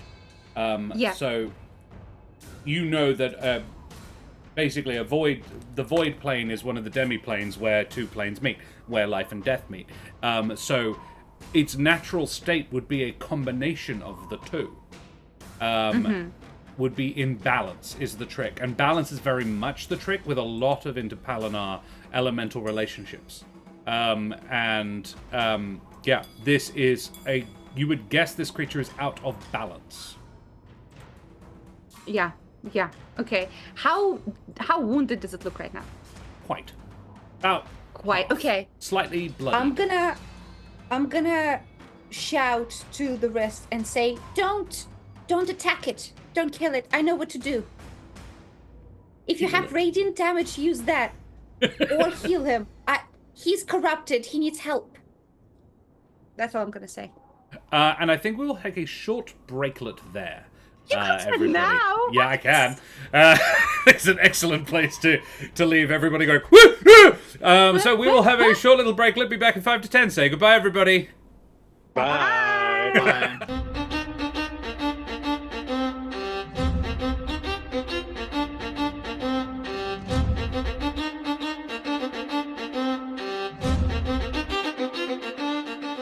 Vast and ahoy, mateys, we be back for a little bit more Humblewood. And I need to say, Rev, thank you very much for the follow, you bloody champion. Avast, matey, you wee scallywag. And a bunch of follows this evening. How lovely for us. Yeah, good on you. Julio has just figured out that healing magic kind of hurts this guy a bit, maybe. Has just told everybody to heal it worse. Hurt it better. I don't know. I'm not sure. But it's definitely a void elemental that's maybe a little out of balance. And it's to be now... clear, Julio said, don't attack it. Use Radiant or heal it. Yes. Okay. And I did mention that it's like corrupted. We need to help it. Yeah. Cool. It's lair action, and well, it doesn't really want to drop the plane it's currently standing on anybody else, so it's going to drop. I think it's going to throw this one over here. It's the living room. It's going to throw the living room at Bron. Good. It's living room damage. Let's go. Yeah, you're going to take some living Just room damage. quickly, ordinarily in the monster manual, lair actions need to be different each turn, but obviously this is a custom monster with custom you are actions, so I don't completely know right. if that applies or not. It is a custom monster with custom actions, but I'd never sort of intuited that was a consistent thing, but you are correct. So let us do something different. Because it does have two variations on this ability. So instead, the library that Bron is sitting in just falls away from underneath him. You're welcome. So Bron, the place you're standing in stops being a place to stand in. Please make a strength or dexterity save. Okay. This feels like a video game boss, where like it's a giant creature that will slam down and break a part of the stage. Oh, I've got one more thingy left that lets me. you do also have an inspiration. I do. Only lets me add +5. Right, do do you reckon 13 a at 13 is most. going to be enough? Yeah, maybe not. Fuck it. Sure, let's spend the inspiration. Yeah. And just roll it again. Yep. Nope, that's only one better. Do you want to try? A 14 might do it, but I'm not going to tell you one way or the other. Yeah, why Well, not? Let's just add okay. 5 to that. Add 5 to that. 14. I'm afraid 14 is not enough. Yeah, that's fair. It was worth a try. So you are going to take some psychic damage as you fall. Yes, you're going to take 8 psychic damage. And at the beginning of your next turn, you can try and make a save to get out of it. Oh, sorry. Yes, sure. Yep. It's not yet my turn, so that is not my question. So. That is true. It's actually the elemental's turn. He is going to lash out at Julio. He does not appreciate being healed. Didn't like it at all. It hurt quite a lot. You made the glowy quite a bit worse. So he's going to lash out with his blade, rolling a nat 1. So that's bad. So I might use my. I don't have an inspiration. What if narratively, it's its mother, the life plane, speaking to him? No. What if narratively we just win? What if narratively it uses its second attack action to cast Gust on you? Okay. It swipes at you, but because a bit of its side isn't working, it's kind of solidified a little bit. Shanna just gave me inspiration. Good on you, Shanna. Look what you accidentally did. Yes, make a strength save, I think. Julio? Okay, my favorite. Yep. Yippee! He's figured out. It's a 17 though. Ooh. Plus anything? Plus 0. Plus 0. Alrighty. What did I put? A 17 is sufficient. You only take half the damage. Nice. Which is good because it's quite a lot of damage. 12, 17. Halved. I'm gonna half that shit. So you take 17 half. 6. 17 halved is 8. Halved again 8? is 4. Okay, Because you I'll take passed the 4. save. Yeah. Nice. And you are not knocked backwards or prone or off or any of the bad things. And Nice. it You is are going. knocked up. And then what? And then it's going to use its mirror walk ability to not be where you guys are because it doesn't like being healed. And it's going to walk on over to near where Cash is. And it's Cash's turn, I think. I would like to climb out of the void, please. Well, then please make a dexterity or wisdom save.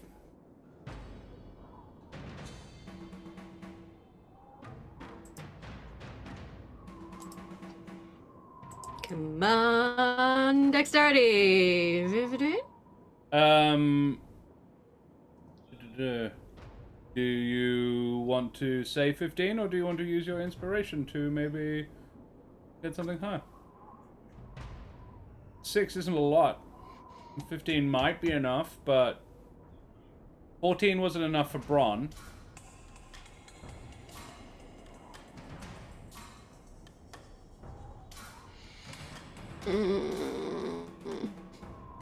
Fuck it, I'll burn the inspiration, try again. Good idea. Good idea. All right. Let's do it. 27. Watch me roll. Alrighty. Oh! Watch me roll. Watch me nay. Which platform do you want to pop out onto, Kesh? As that was a good choice, I will tell you for free. Excellent. Which one do you want to go? Bedroom or living room? I think I will go back the one I was previously on. Bedroom. Very well. So Which you is land the there. bedroom. Do you want to be where you were I before? don't directly in front of the mirror. Yep, smart. Okay, and you are still Hunter Smart activated. Did Kesh take damage from being in the void? I've not taken any psychic damage yet. So if I need to take you psychic should have damage from being taken there, some. you still Yes. need to roll that. Yeah. Alrighty, you take 6 psychic damage. Galsho, thanks Oh, very much you know, for that it's just, inspiration. For who, just a Cal? slightly upsetting memory for 6 psychic damage, you know. Yeah, it's quite unpleasant. Just tell us, Cal. Tell us in chat. Who do you want it for? And I presume you then make a whole mess of attacks. Cash refunded. Oh, very nice. Thank you. Ah, thanks, Calsho. Appreciate it.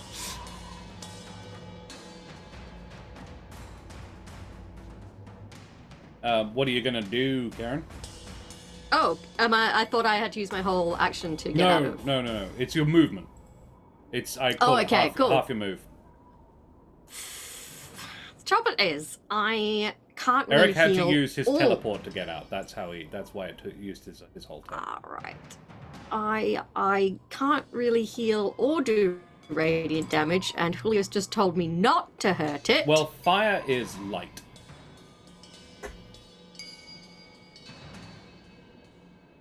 And it was noteworthy that the fire did properly hurt it. Like, it did not like the light. Yeah, but Okay.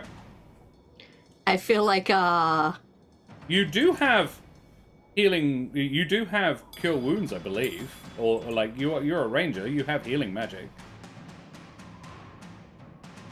Throw I good have berries at it. good berry. Throw good berries at it. That'd be. Throwing fucking berries at him. Yeah, I have Like a good berry AIDS. on an arrow. You could load them into Steven and shoot them at him. Oh my god, a gun for good berries. And Terrace gave Bron his inspiration back as well. How... Hey! Thank you.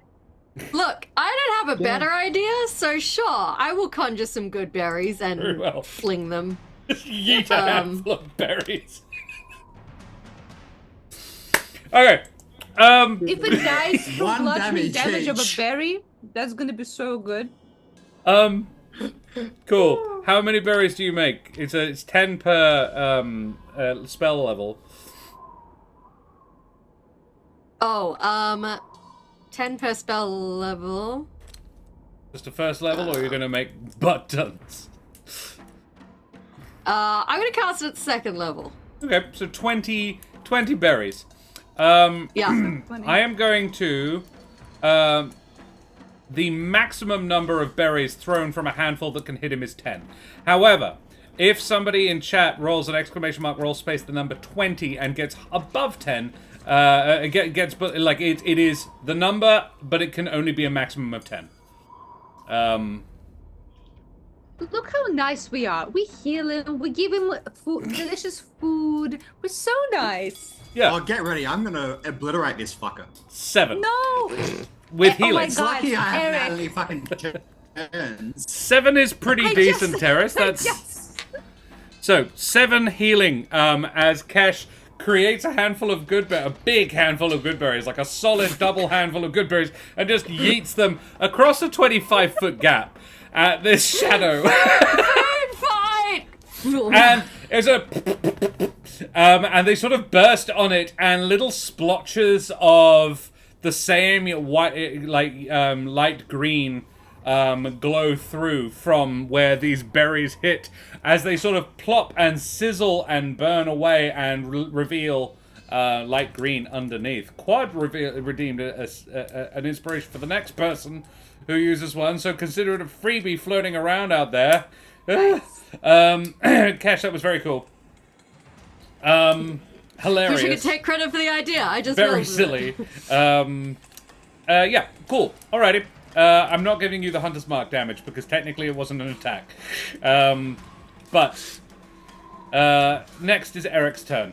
Eric, you are currently sanctuaried. Okay. That's good. I am going to use my action to cast Stellar Bodies at 6th level.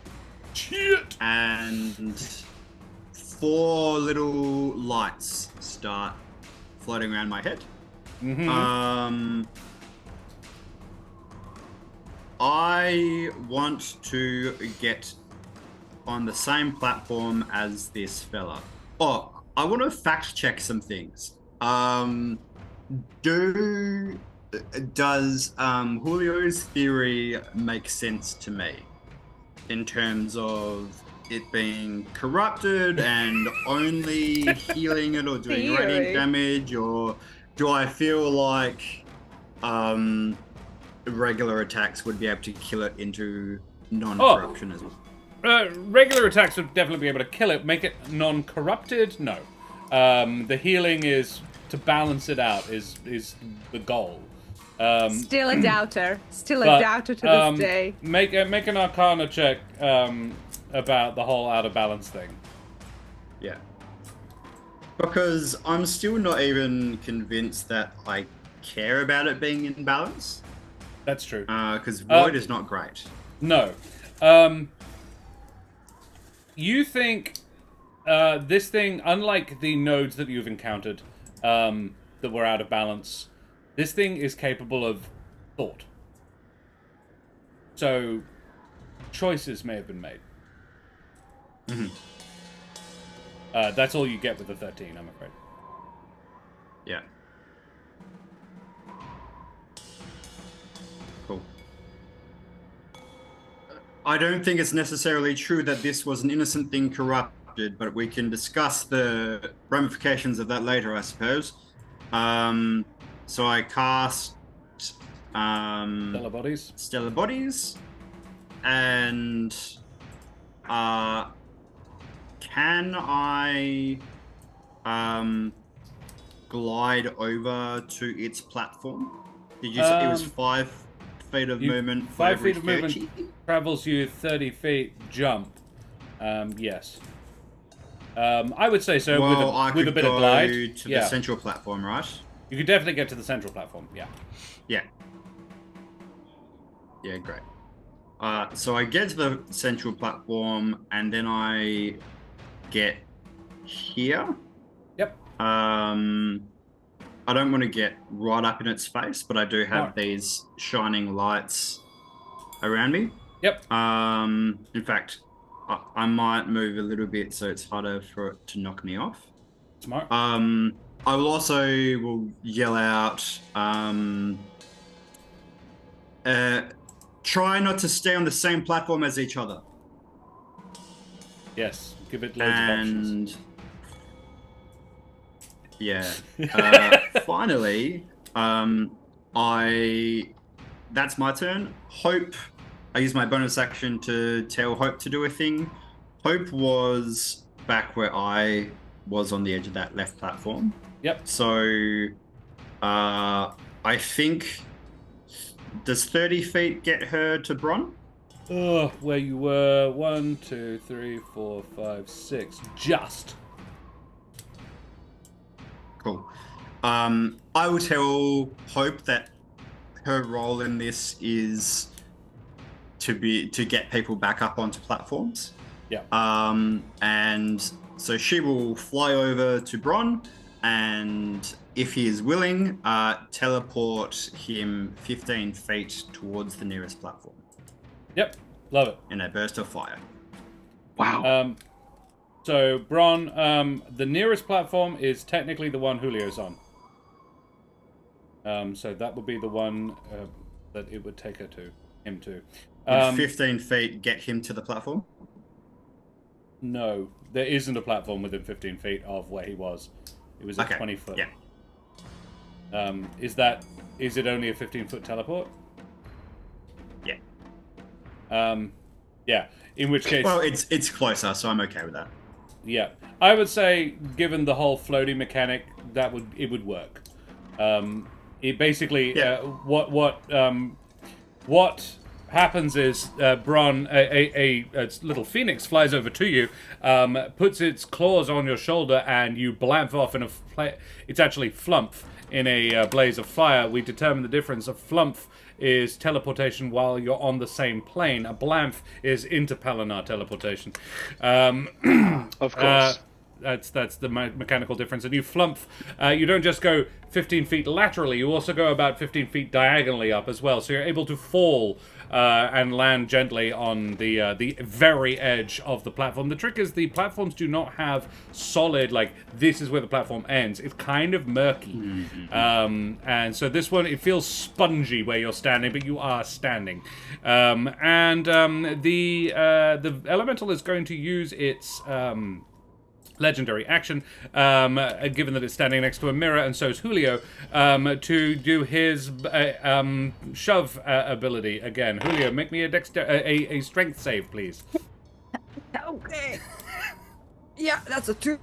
It's a bit of a trick shot, but it absolutely can do it. A 2. That's a 2. Not great. Okay, My luck has finally finished. ran out. Yeah. You are pushed. You take. Do you not have advantage, inspiration? I mean, I do, but do I want to use it on that? I don't. Okay. Is that the thing that sends me into the void? Yes. Fine, I'm gonna use my inspiration. How much do the you big not want to mirror, be in the void right now? You're going to be shooting 20 feet backwards into the void, yes. Okay, I'm gonna use my inspiration. Hiya! Oh, that's an 18. Yep. So you pass, so you only take half the damage, which was 16. So you take 8. Okay. And you've And already... that's the same turn still. Yes. Yeah. So that's another 8 on Julio. And Quad's Quad's free inspiration instantly recharges Julio's again. So there you go. Oh, nice. Stupid chat. I need to up the price of those again. Very well. Next is Bron's turn. Bron's turn. You're muted. I was indeed. Thank you. Balls. We can't go through the mirrors, can we? No, well, no one has tried. We haven't tried. Do you want to? No, that's silly. Shoot. There's no way I can kind of use my actions to help the homunculus move more, is there? Correct. I don't think there is. I don't know. You're the one who's playing him. Yeah. Unless you No. like pick him up and punt him. No, there's not. Amazing visual. I don't think I'm going to be doing that with a deep fryer. Just get oil everywhere. Yes, just Brendan going says, to instead. Put your head straight through Yeah. the mirror. Um, Ow! It sent me to a void of pain. Actually, that's not necessarily such a bad idea. If we shatter these mirrors, then maybe the thing won't be able to get through. oh, and I'm actually going to be able to use the. Ooh. Does anyone have Or it'll shatter? make a billion little mirrors that it can come through. Does Also that. anyone have shatter? Yes, I do. I've got Yes, 3 you of do. them. Cool. And the range is about 60 feet. It's 60 feet, yeah. So let's first target the. Oh, wait, it's got an area effect, doesn't it? Within a 10-foot sphere. So if I target the platform that's directly up with 3 smaller mirrors, do you reckon if I put it in the middle, the 10-foot. Oh, is that diameter or radius? It's a 10-foot radius, I believe, which would mean 20 foot. So. So yes, it would get all 3 if you popped it right in the middle. If you wanted to Great. break Let's- all the mirrors on that platform. Yes, I do. Sure, why not? Love Cool. So I'm going to cast a shatter in the middle of that platform there, You and do then that. maybe take. Yeah, cool. They all break. The mirrors explode. And as they do, the entire plane that you are on rumbles. Can Oh, you shit. all please make me a strength saving throw? Oh. Okay. Okay. I think Eric, actually, you're I probably don't have fine. the gem of darkness anymore. Oh, I'm fine? Good, because Yeah, I well- rolled a 4. You fall prone, but otherwise you're fine. 15. 12. 15 is fine. 12's not. 19. 19. Cash and Julio don't fall off the platforms they're standing on. Eric, Bron, on the other hand, is right in the fucking middle, right on the fucking edge because he didn't say he moved. So was Bron going to, but- loses his balance and falls right back off the platform That as is the an entire amazing plane. 6 seconds. It pops And the up, phoenix standing on his shatter, shoulder and goes, falls "Oh, for fuck's sake!" Yes. It feels correct for this plane where we're probably not sure where it's up and down, and there's Yeah, probably yeah. a lot of seasickness, motion sickness. Everyone's just feeling real queasy by this point. Bron, yes, you are going to take 2 d6 of psychic. All right, Ron that's just made 12 his own psychic damage adventures. from breaking all the mirrors. There's more. How many damage, sorry? Breaking some of the mirrors. 12. Yeah, Cool. these ones are now shattered, as is most of the dining room. Yes, I know. Congratulations, but you're on the thing I want to draw on. Why are you still there? There we are. Ugh. Right.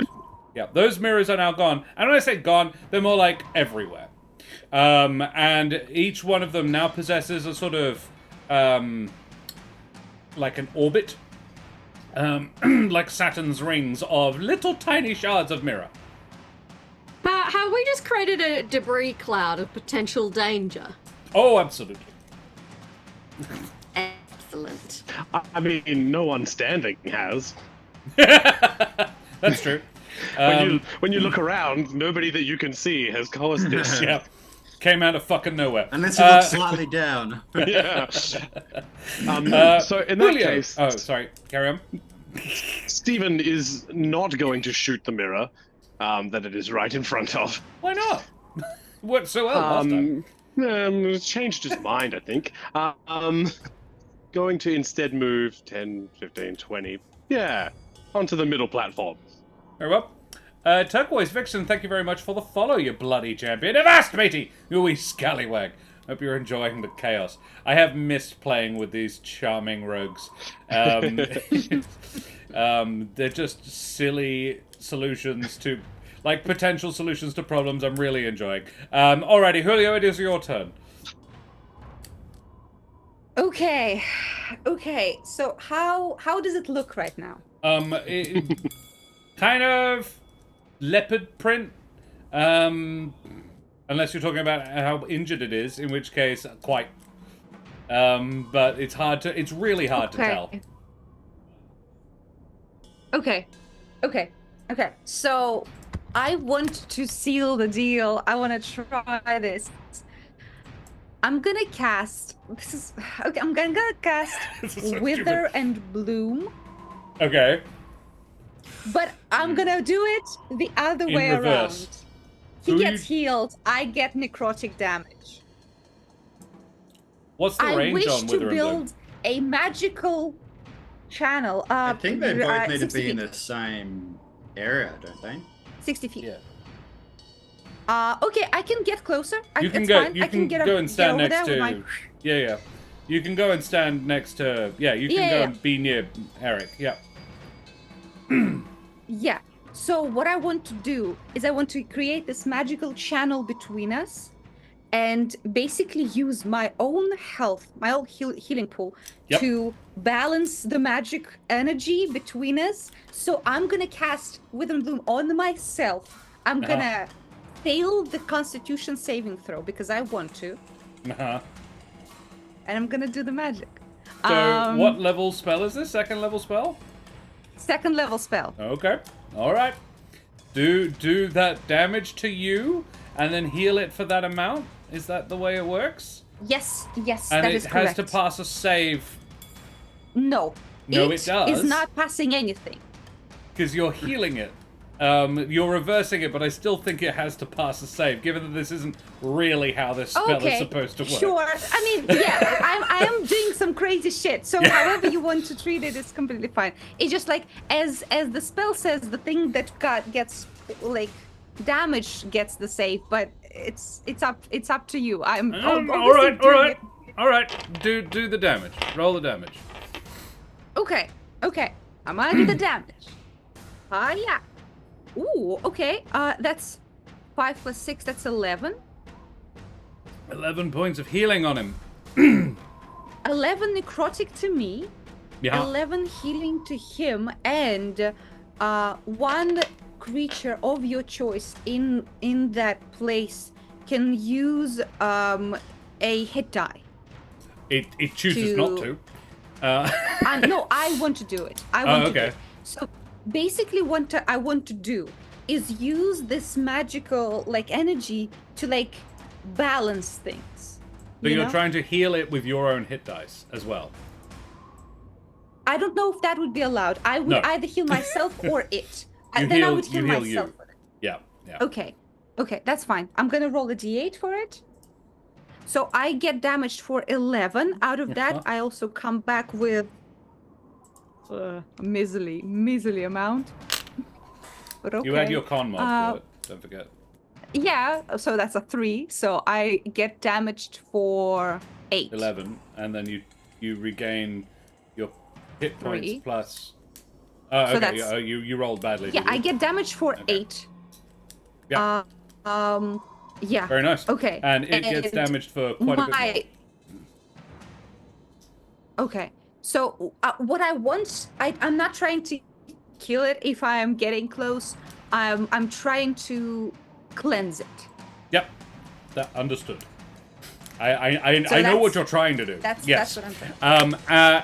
Julio, Okay. Yes. this as you transfer, effectively you transfer your own life essence to it with this active magical sufferance, and It writhes, the form flickers, and it grows a tail in yellowy green light, which it did not before possess. It was kind of a birdfolk shape, and it's not. It's a very Jabini-esque tail, and yeah, it's coming up close to looking like it's got a lot more greeny bits than blacky bits, or it's still got a lot more black than green, but it's probably about 30%. Okay. Who's the next after me? It. After that would be Kesh. It. Okay, and Eric is And layer actions as last. well. Yeah. And the lair, yes. Okay. It's actually the lair next, and then it. Because Eric is the resident expert on plane magic, I'm gonna give my last inspiration to Eric. Bardic inspiration, yep. Yes, I'm gonna give Eric my last inspiration, and I'm not gonna tell him anything. I'm just gonna look him in the eyes to try and, explain what I'm trying to do. Because there's like this connecting magic bridge between me and the creature right now, and that's my turn. Very well. The lair action it is going to take is going to yeet the kitchen at Kesh.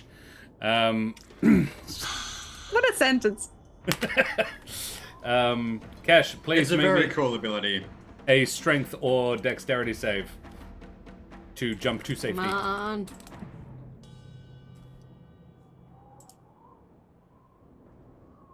Yes. Oh, very nice. Yeah, Kesh successfully jumps to safety, presumably towards the door or towards the platform where Julio and Eric are.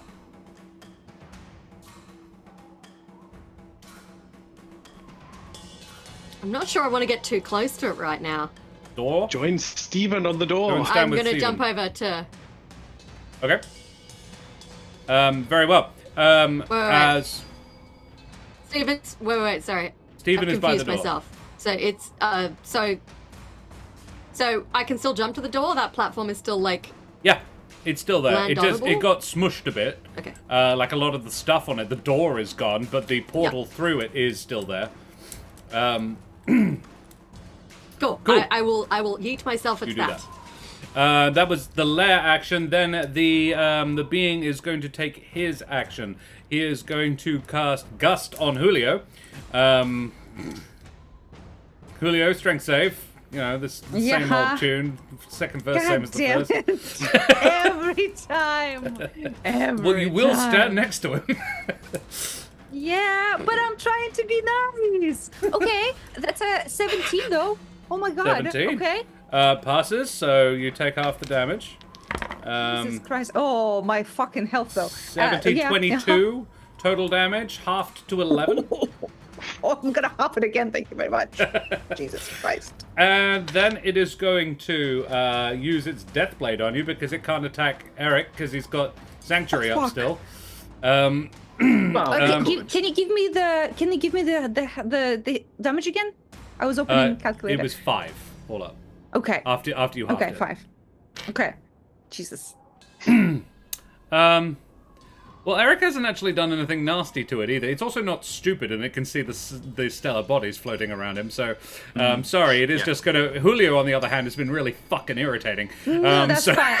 That's fine. That makes sense. Give it to me. An 18 on the dice. Oh yeah. With the death blade for 2d10.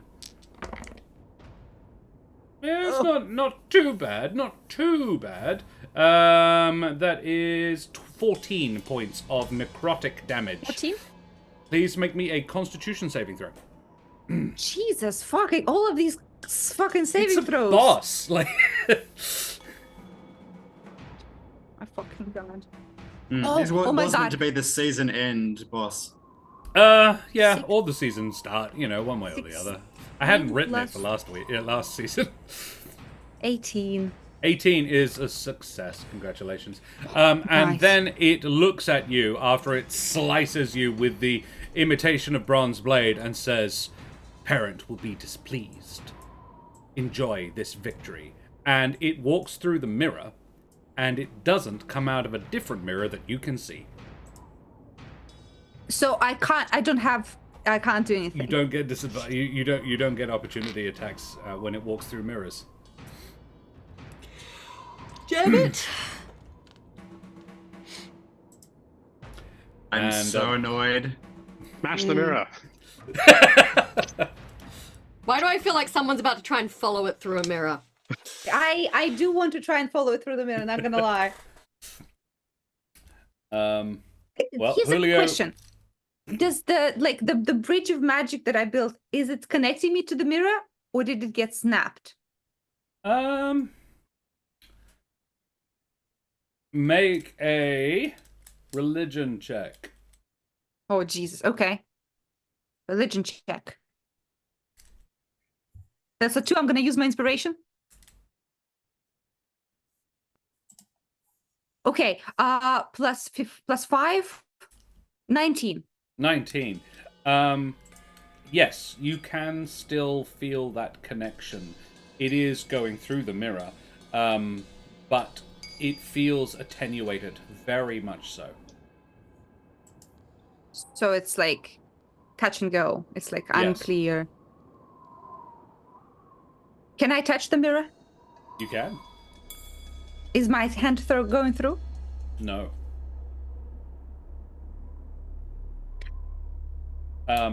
Okay. Julio, if you are looking at the mirror, and I want to be clear, Yes. you just burned that inspiration, didn't you? Yes. You are interacting with this mirror, which means, unfortunately, I need you to make a wisdom Oh my fucking save. god. Okay. Bron, Still falling? yeah. sorry. Do you want to try and resolve that situation for yourself? Can you make a wisdom It's or hope. dexterity save? Oh, sure. Definitely not wisdom. That's -1. Oh, great. 21. 21. Yeah, Bron, you as you were falling backwards as the realm is quaking, you have a realm quake and you manage to just grab the edge and pull yourself back up before it hurts too much. Julio, how'd you do? Pretty shit. I rolled a 4. Great. Sorry, Yeah. before Julio does a thing, I'm next in turn order. Yes, sorry, I've taken us out of turn Yeah. order, but yes, carry on. Yeah. I am going to cast Cure Wounds at 3rd level on Julio. Very well, you do that. Thank you. Yes. Julio, as you reach out to touch the mirror,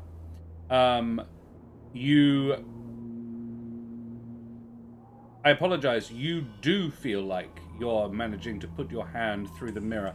The mirror seems to have a very sort of sticky, gooey substance to it. You can see it oozing up between your paws, between your fingers, and it's tacky like syrup.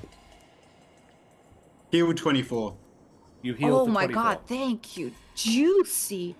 I'm at 40 Like now? mercury, yes. Yeah. Yes, I'm at 40 now. Beautiful. Okay, I'm gonna tie a rope around myself. I'm gonna throw the end to Braun and say, I think I can reach it still. Ron And is I- on the far side of the room. If you throw it to Eric, he might be able to help. Yeah, Eric, whoever's closest, like, hey. And I'm standing right jump next in. to you. Yeah. Oh. Are you sure you want to do that? Yes. Julio, please repeat that save. Wisdom save.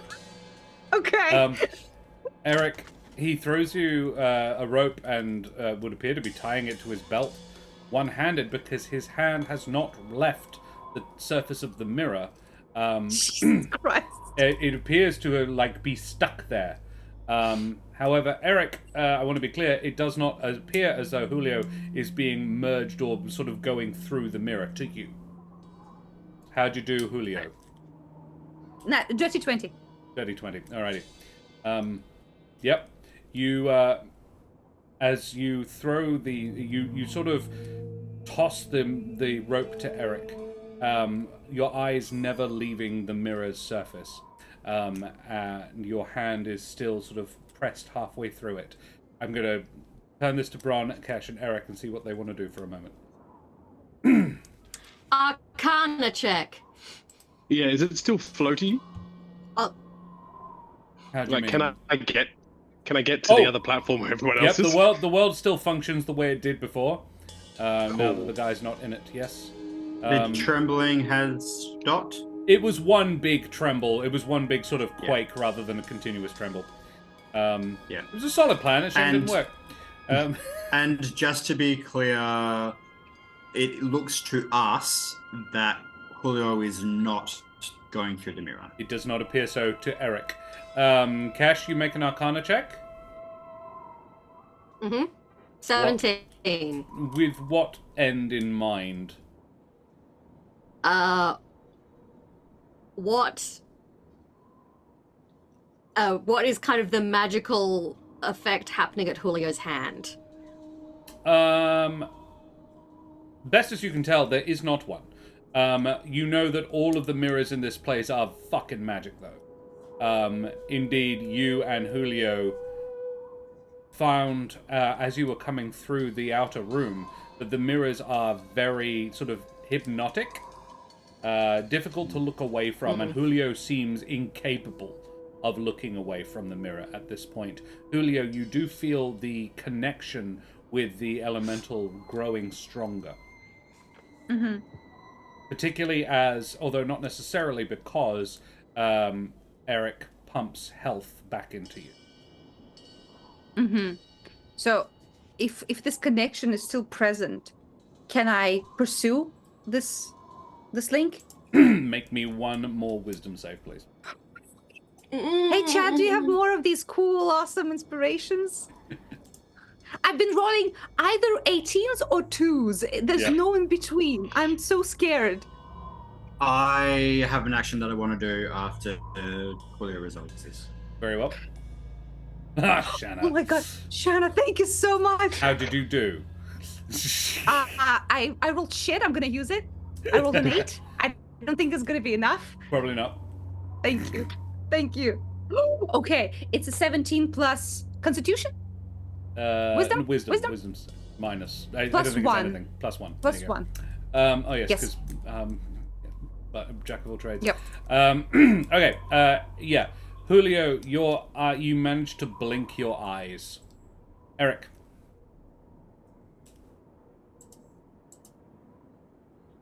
Oh, that's what my I friend don't is. see anything change.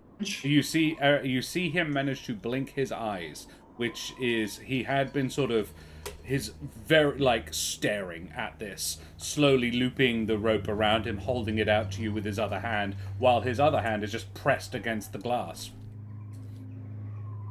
It is a... I'm holding the rope with 2 hands. Yep. And I'm going to send one of my stellar bodies at the mirror to try to destroy it.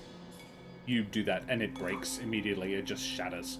I don't think it's an area effect, so Julio doesn't mechanically get hurt. Although he does get showered with broken bits of mirror. So, you know, let's actually... it would hurt him.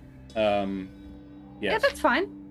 You take... Oh, fuck you. 1 psychic damage. Okay. As the connection shatters completely.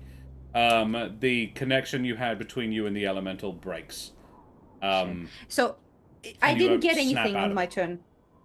I didn't see anything, feel anything. No. Okay. You were bewitched. You were charmed. Okay. You were Okay. passing the saves. It takes 2 passes, though, to actually break away from it. And you were pass, save. Like, pass, fail, so, yeah. Okay. And, yeah, you just managed to sort of blink when Eric's like, fuck this. And severs the connection for you, which might have or might not have been a really good idea. It got away. I couldn't find it. Eric realizes that Julio is probably not going to be fine with that, but yeah, I rolled to see if he would do it, and Yeah, that's fine. he did. So Yeah. Cash It is got away. hugely relieved. Kesh and Bron joining the others on the far side. Oh, I want to be clear. There is a realm quake as you break a mirror. Can you all please make me strength or dex saves? Oh, Dex, yippee! Finally, a save that I'm proficient in. Yeah, woo. And did Bron jump over to join, or was Bron on the far side still? No, feel that's, like that's Bron what I said. was- He jumped over to join. Yeah. Yeah. So, Kesh got a 16. Bron got a 12. Bron falls over, but I don't think he was near the edge this time. Eric passed it with flying colors. How'd you do, Julio? 90. Oh, not 94. 95. 24. Jesus. 24. Okay. Yeah. 95. No, 24. 24. Yeah. You're all fine. Bron falls over. But otherwise, Okay. yeah. He sort of falls onto Stephen. Because you are now standing next to him. Kesh, are you standing on the same platform, or are you standing on the door platform where you were before? I'm still standing by the door, and I'm gonna be like, I think maybe we should get out of here. It doesn't feel very safe. Yeah. I agree, but I think we should destroy the mirrors first. Maybe do it from here. Should Yes. we maybe stand get on the door, and then the last thing we do as we leave? Next to the Should exit. we maybe take one of them for analysis? If it can travel this way, maybe we can use it later. Or maybe it might pop out again later. I don't think that's wise. I'm gonna start using my remaining 3 stellar bodies Oh, blast Jesus. mirrors. Oh, get to the door! Yeah, sorry. Yeah, Cash is gonna going to get the in door on this first. action. Shoot some. Okay, so Kesh is going to shoot a couple from the door. Eric has 3 remaining stellar bodies, which means the other 3 remaining mirrors could just be dealt with as he fucks off. Before we like destroy everything, is there anything else of note in this room? Like the thing was sitting at? So, Can we the investigate? 3 remaining rooms, before everybody just starts breaking shit, if Julio says, Yeah. wait! Wait, investigation. The 3 remaining rooms are the sitting room, the bedroom, and the music room. Okay, I want to check out the music room. Yeah, I thought you might. Yeah. So, yeah, if everybody does agree to wait while Julio does have a quick investigation, this is more of an Sure. Eric question because Eric seemed alright. I blow through. Yeah. I'm not gonna touch the mirrors. I'm just gonna look at the room. I'm gonna frown and look at Kesh for her call. And Kesh is gonna I think we gotta give him a minute here. Given we stopped him, following it through the fucking thing. 30 seconds, Julio. But Okay. yeah. I'm gonna use my room because I think it's suspicious as fuck. Okay. Yeah. Okay. +9. That's 21. 21. Searching the music room. Julio, I don't actually think you're searching so much as just gathering.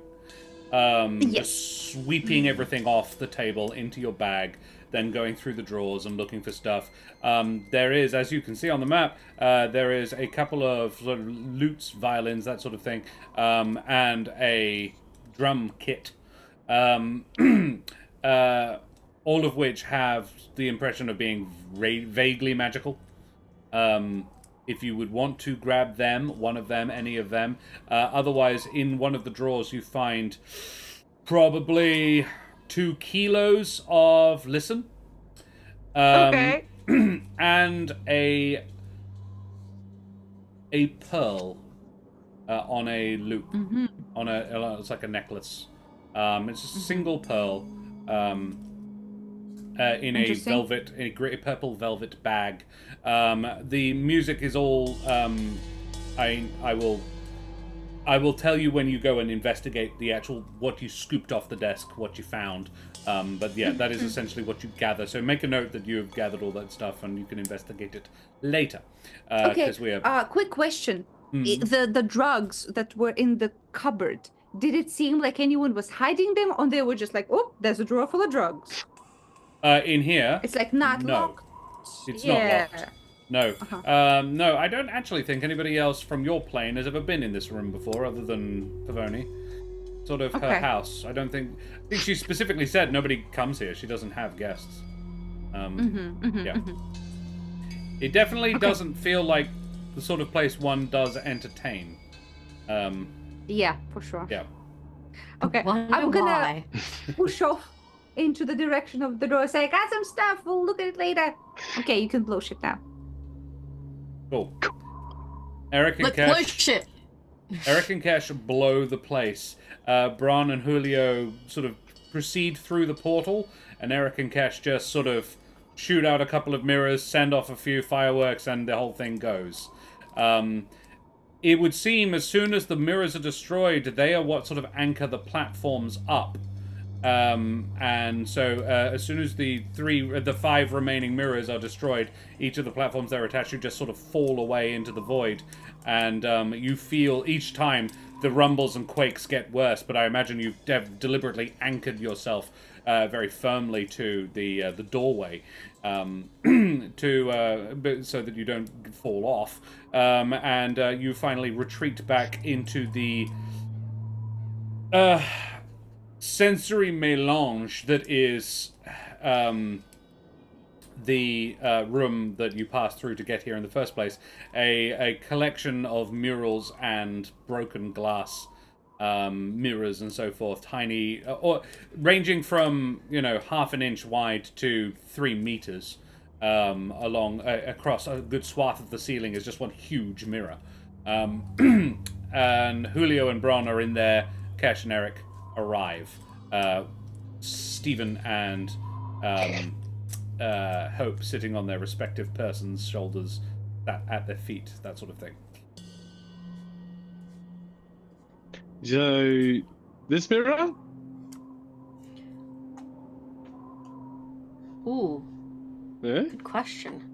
I would like to insight the mirror. I don't know. Inside the mirror, it's sus. Arcana. What are you trying to determine? It probably Arcana. Yeah, I suppose it's more of a magical thing. Like like, does the mirror feel different now that yeah. the kind of space inside it has been Right. damaged? No. I'm gonna start smashing mirrors. Nice. Just not the one directly above us. Let's just leave that to last, all right? We're gonna have Wait, so much what? bad luck after this. Yeah. Oh, And Kesh almost reminder- winces as she like bashes the hilt of her short I haven't sword. touched a mirror. Yeah, me neither. Well, I did touch one. Yeah, you did. Brendan, quick reminder that you have for the next 10 minutes a bardic inspiration if you yeah. want to like analyze anything. It's up to you. People smashing mirrors will absolutely need to make a wisdom save. Oh shit. Well, Okay. Which Eric and Cash Oh happen to be yeah, quite good at. 23, baby. nice. Yeah, I'm definitely smashing mirrors. Oh, 25, Nat 20. baby. Nat 20 and a 23 as well. Alrighty, yeah. You guys, I reckon, like you catch a glimpse of the mirror in the corner of your eye, and you feel that draw to it, Eric, and you go, nope, and you don't look at any of the mirrors. You just start breaking shit. And Cash and Eric have a really fun time just stamping on things. Bron and Julio, if you would, you can make a check to notice something about the mirrors that are being broken. Yes, please. Sure. the Very check? well.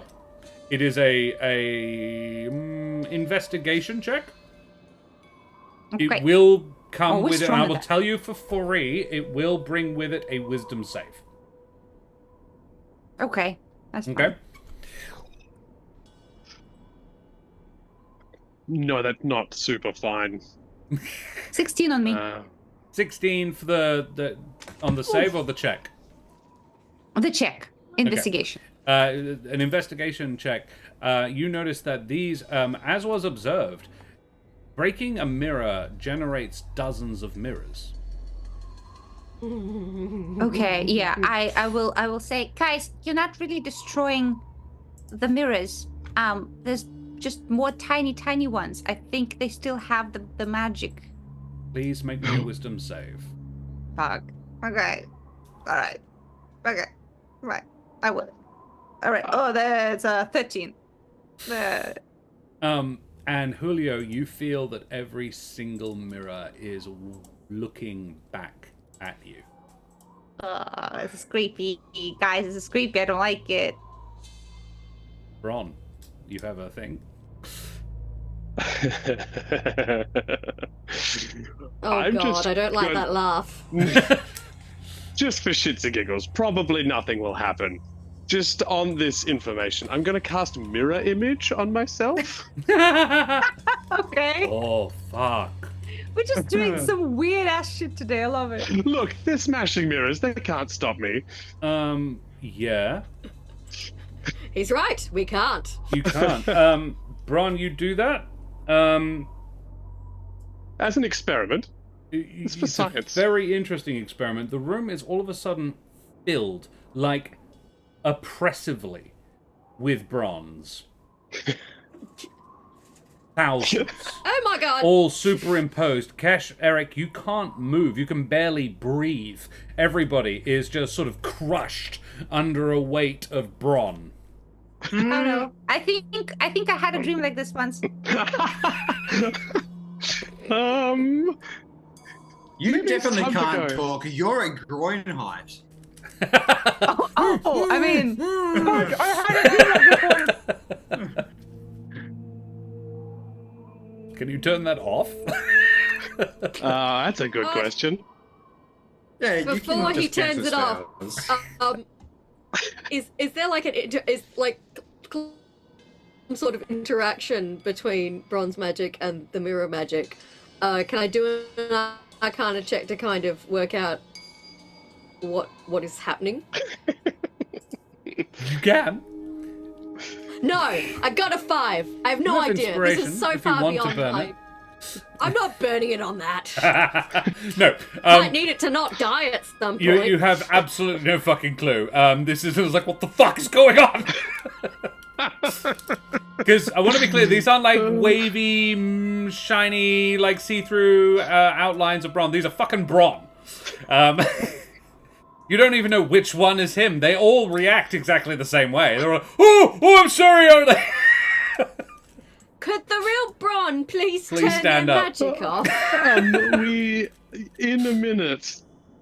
It lasts a It minute. lasts a minute. Oh God! The entire room, just as one goes, we're sorry, in a minute.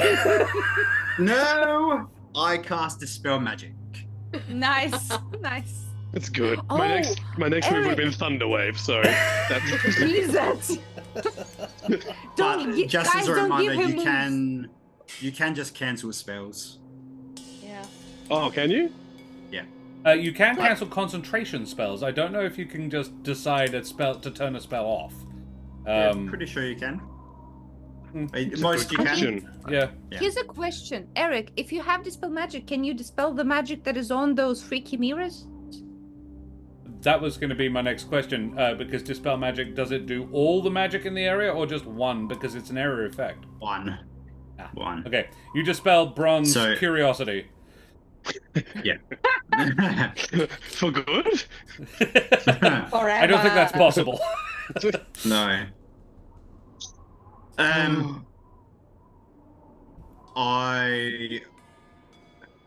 will. Well, now that the mirrors are all destroyed, I think that's not going to work quite well. I can dispel one fragment of mirror. Bron, let's move out of this room and perhaps the house. But Bron, can you help me to bring this house down? Cash, do you want to take any evidence that you want? Let's bury this. These things. Oh, right. So I shouldn't take a piece of mirror to see if it can be investigated? I'm going to get some cloth, probably the old cultist robe, and use that to pick up a couple of fragments Mm, and bundle them up. very well. Cool. You do Good. that. Excellent.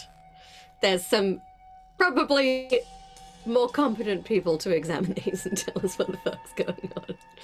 But I'm not prepared to leave, this whole area of potentially No. incredibly dangerous magic. And You know. evidence. Functional. Anything else that you think is important for us to take before we bring the house down, Kesh?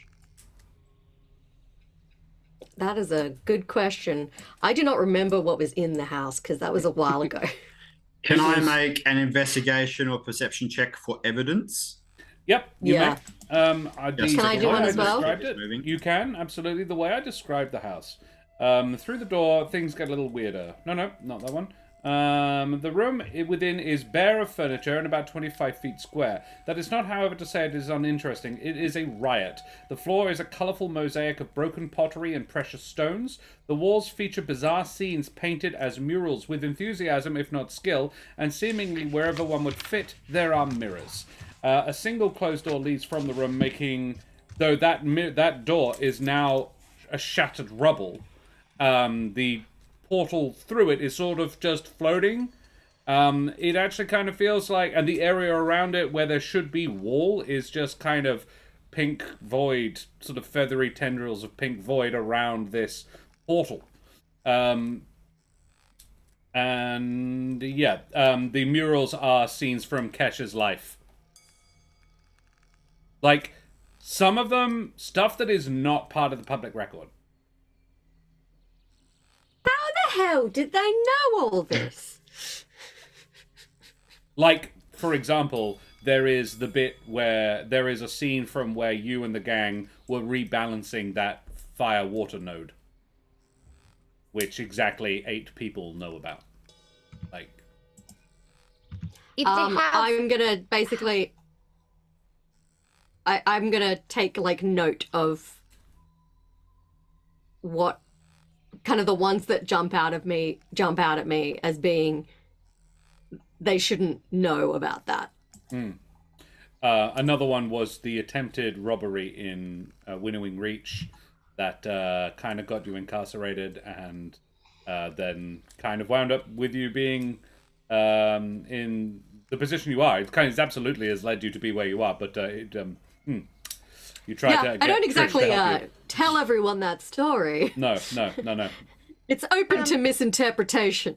Yeah, sure. Cash, if they have powerful patrons from the plane of death and air, I suppose maybe those are the creatures that, gave them all of this information. The question is why? Why would they need all of this? They're really committed to their art. May I suggest we end this conversation outside of this house after we destroy it? Okay. Yes, absolutely. You made perception checks or investigation checks. Sorry, a 19 and a 24. In terms of stuff to take with you, not really. In terms of revealing stuff, this is, I suppose, indicative of an obsession. Pavoni, in her final days before the event, was worked up to a mania, obsessing about Kesh Glitterweave. It might not necessarily have been just how they were convincing her to write the play that she didn't write. It was more just sort of a, hey, when you see that person, do weird shit. That's sort of more the thing, I think. It would be what you would determine from a 24. Anything interesting that I noticed from these images of Kesh's life?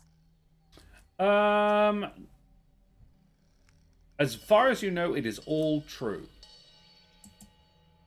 I was thinking more about stuff that I didn't know about Kesh's life. Well, Snooping. yeah, What a little secrets bit. have you learned? The thing is, beyond what has been streamed, not a huge amount of her backstory has been established. But you see a couple of less than reputable bandit-esque activities. You kind of have to be looking for it to know that that's what it is. You were there for almost all of her good stuff. like stuff that is positively aligned. So, yeah, only Eric would really be in a position to recognize Kesh not doing good shit. And yeah, you see a couple of versions of a younger Kesh doing some suboptimal stuff. He stole a candy bar. No, like I worse was than that. hungry. She used the last of the toilet roll without replacing it. Yeah, I thought we more were like burning this down. Bron's Please like, burn it "Come on." Please. All right, you go outside and burn the thing down. How do you destroy it? No. Out of curiosity. I don't want to burn it because It's a tree. Well, yes, and also that's not going to do the job of burying these shards. So, Bron, can you help? You're some kind of engineer, aren't you? Can you help to determine where the load-bearing pillars are? Yeah, sure. I will quietly put away the preparation for grease that I was going to cast. Tucks grease bottle back in bag. Hey. Oh, it's like disappointed Bron noises. All right, so what are you trying to do? Just collapse the building? Yeah. What I want is Bring the roof down. Bring the roof down to cover these shards. Right. Cool. Yeah, Bron, not even going to make a check for it. Between you and Eric in 20 minutes, you can absolutely just figure out how to collapse this building down. And a few incisions here and there, either with weapons or magic, can just bring the roof down.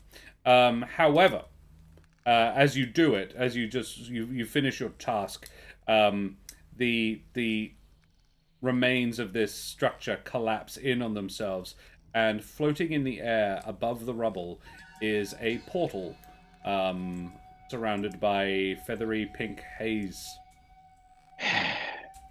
God damn Always it. something. I am going to cast plant growth, if I may, to try to get the tree to grow around it.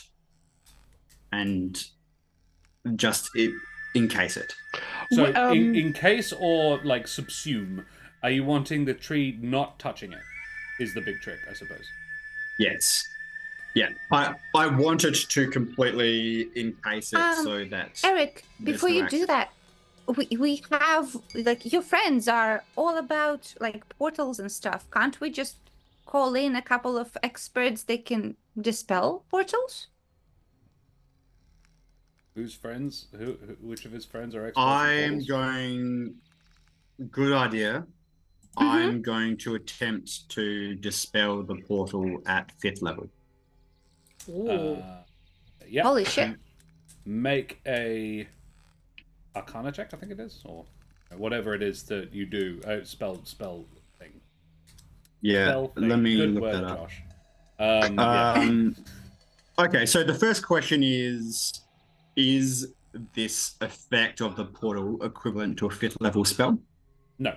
It is, however, equivalent to a spell. Otherwise, it would have worked. Yeah.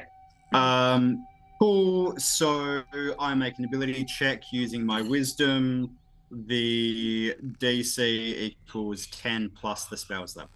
Yeah. And I am going to use my inspiration on this. Thank you, William. Yeah. Get him. Get him.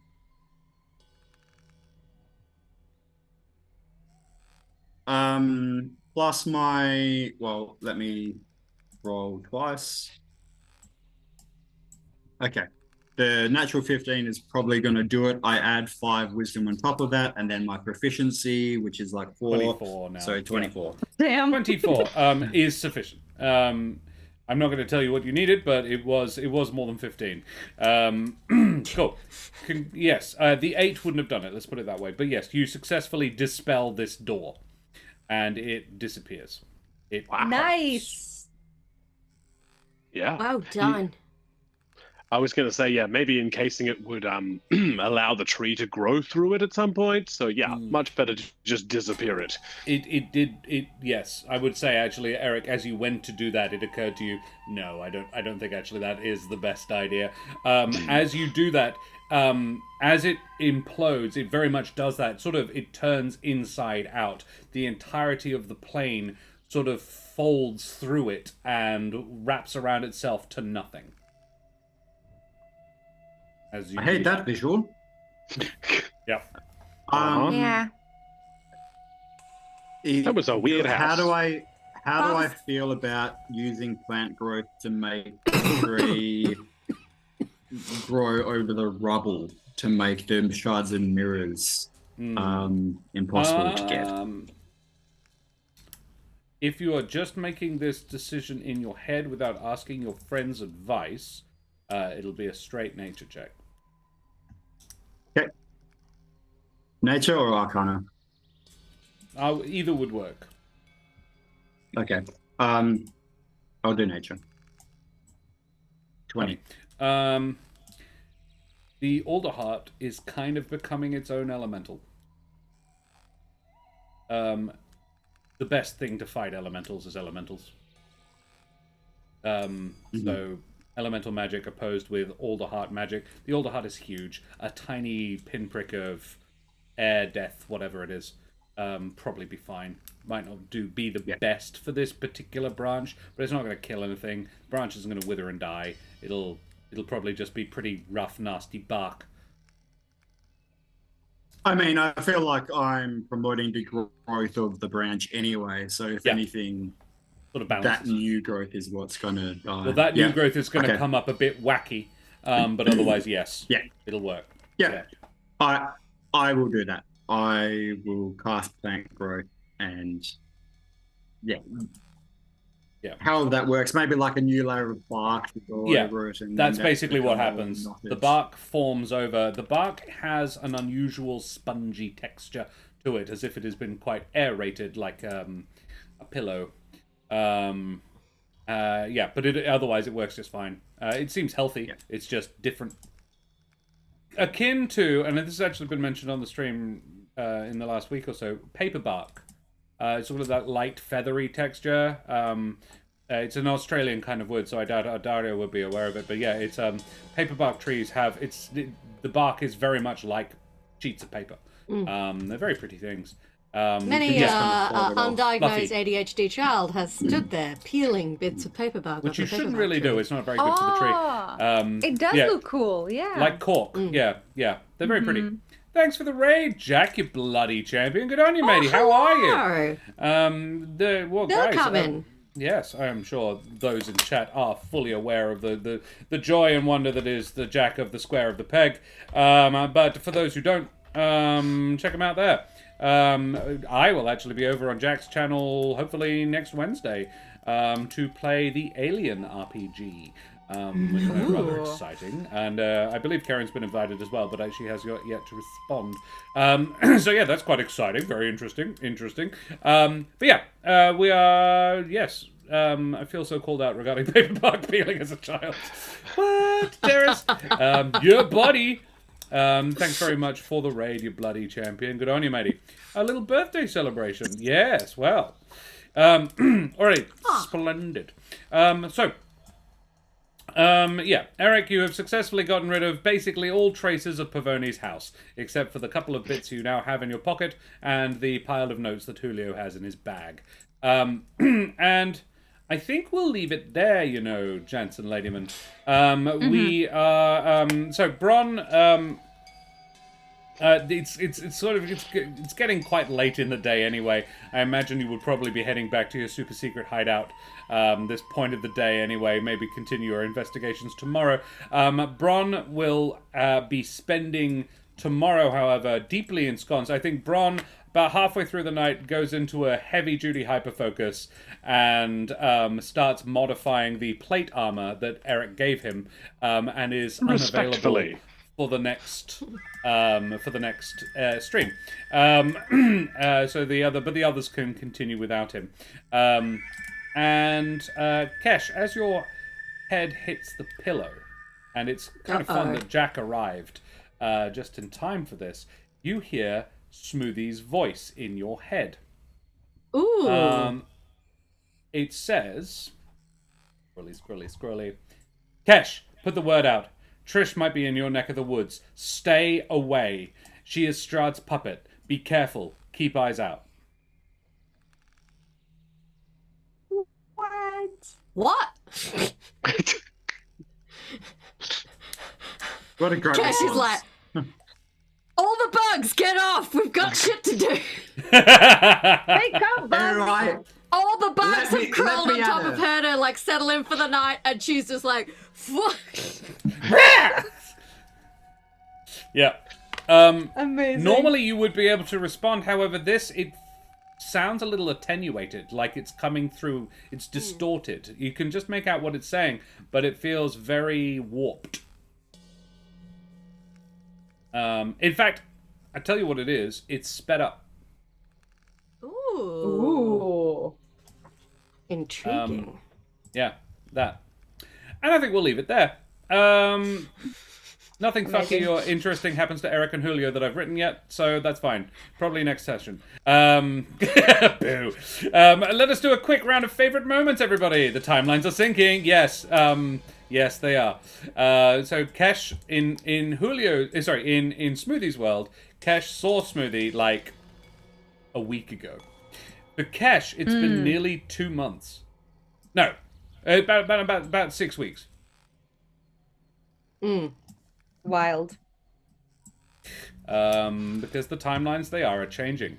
So we need a D5 in chat, please, to figure out who we're going to talk about first. And we demonstrated at the end of last season that we could actually do this quite quickly. So let's try and do that. It's a 2. That's a Daria. Favorite Daria moments.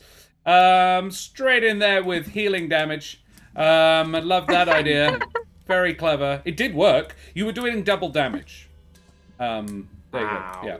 Yeah. Brain blast. Absolutely. Oh, nice. My favorite moment was when you tried to justify the healing damage by saying Bron gets to cast darkness whenever he wants. Yes. So we can't fucking stop him. Well, the darkness gem is powering Steven now, so no more darkness. Right. Okay, no more darkness for you. Very well. Karen? Brendan? I loved Julio like being like, I'm going through the mirror, even though like every like natural instinct is just like, that's a very bad idea. Definitely don't do that. Yeah. Yeah. Never go into the mirror dimension. It never ends well. And then also just didn't go anywhere. Yeah, just It just stopped. It was very... There's a scene in The Matrix where he reaches out and puts his finger into a mirror and it goes goopy. But for all everybody goopy, else, yeah. he wasn't going through it. That's exactly what was happening. It was a hallucination I like on that Julio's part. I was fucking sweating my ass off trying to save all these fucking saves. And then like when I did, Josh was like, oh yeah, you blinked. I'm like, nice, good payoff. Hey, when you weren't able to blink at all, when you were just sort of fixated, being able to blink's kind of neat. Brendan, favorite Daria moment? I had the healing damage too, but failing that, there was a line early on. I'm reopening negotiations with my dagger. Something along those lines, which was Very nice. very good. That was Very good.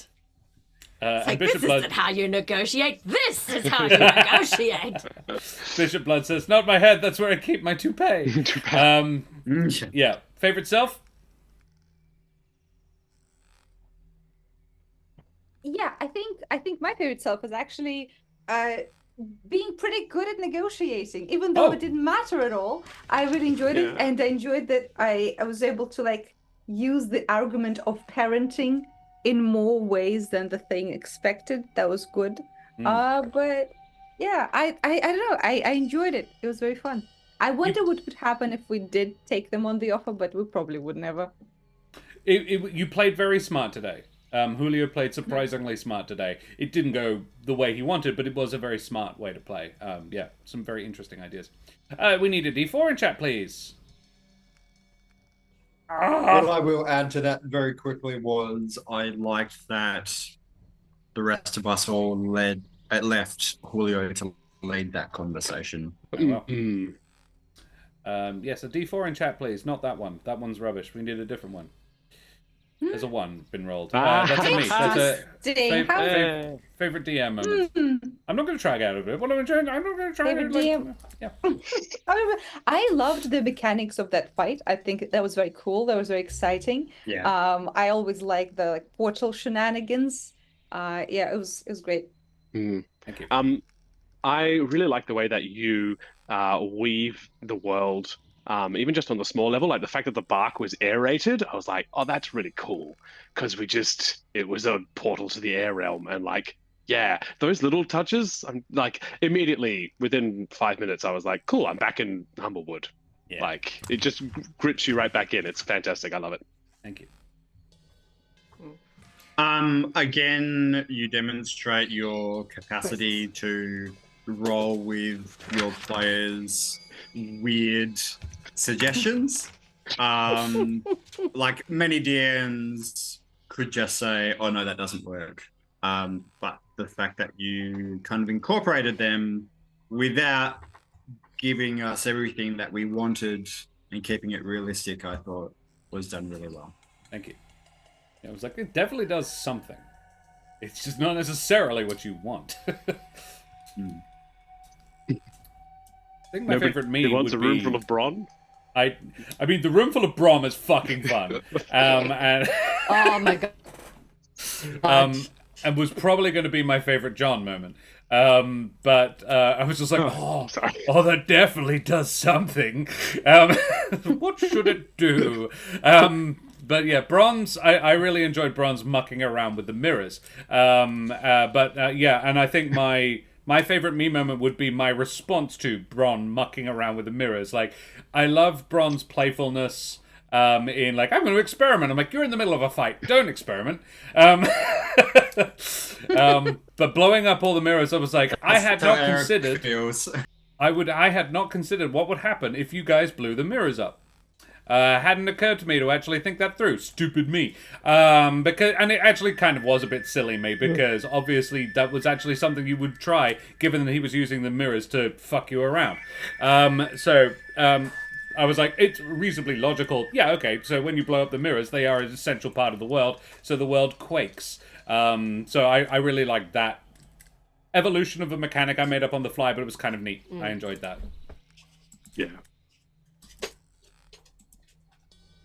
I love the way the whole layer worked. It was just such a cool space to be like interacting with and trying to navigate. It's just like, I don't know how any of this is going to work. Is this a bad idea? Is it a good idea? Who knows? Very little here is a good idea. Thank you. Excellent. I've been thoroughly flattered. I just started flattering John, so I reckon we should probably just continue doing that. Yeah, Bron's curiosity and inquisitiveness regarding the mirrors is my favorite bit. Yeah, for sure. It was very fun. Also, Bron being like listening to everyone being approached with a gift and like, yeah, I'm in the clear. Bron thing, damn it. That was very good. Thank you. One of my favorite John moment is actually a comment from chat, which was the sword of negotiation. And I would like to add to that the mace of we're just talking. So many ways I could go. Is the sort of negotiation so huge that you negotiate? You look at it and you go, oh shit. It's so intimidating that you're like, well, we should probably negotiate. It is a sword called the Negotiator. Okay. She looks smaller than the What do you mean, is that a new cat? Are you not recognizing this ghoul? I know the tail anywhere, which is why I assumed it was the same cat, because that same cat does an awful lot of this, yes. But facially, it looked like a different cat. Yes. I think that might be one of the first times I've seen that cat's face. I'm used to it just when it gets past next to Yeah, it. we normally only get the... There she is. She's remarkably tolerant. Pretty kitty. Yeah. Oh yeah. Claude says Very favorite me was the I think for me was the definite the room full of Bron, and Bishop Blood said growing the chair for Daria, and Claude also says quietly putting the prep. Quietly putting the prep away at the end, just don't blow the house up. Yeah, that was funny. Yeah, look, mine was probably the room full of Bron as well. But also, I like the way that you are continuing to negotiate or to navigate Bron in this new space where he's kind of torn between what Julio wants and is instructing versus what Eric and Kesh are. And I think that's really interesting that it's not just a blind, oh yeah, Julio is my friend, so I'm just gonna back him. You're trying to find the middle ground, I think is quite neat. Yeah. Listening to everybody. Yeah. Cool. Thank you. Yeah. I mean, you guys make that so easy. It's a lot of fun. I think my favorite me moment is actually, I don't know if I said it out loud, but it was being not super tempted about the offer. Because if the offer was to return the magic or what was stolen, I think actually, yeah, for Bron, that might have been the first time he realized something's missing. It's like, wait, what's gone? Because he was, what? He never What do you really mean noticed. stolen. Yeah. Yeah. And so like, oh shit, do I lose my magic then? And just, yeah, that was a cool kind of internal moment that Bron had. Yeah. And do I want to lose my magic? Do I want to rule a plane of existence? I don't think so. I did also enjoy I would be awful at that. Like, just the introspection of like, I neither desire this power, nor would I be very good with it. Nope.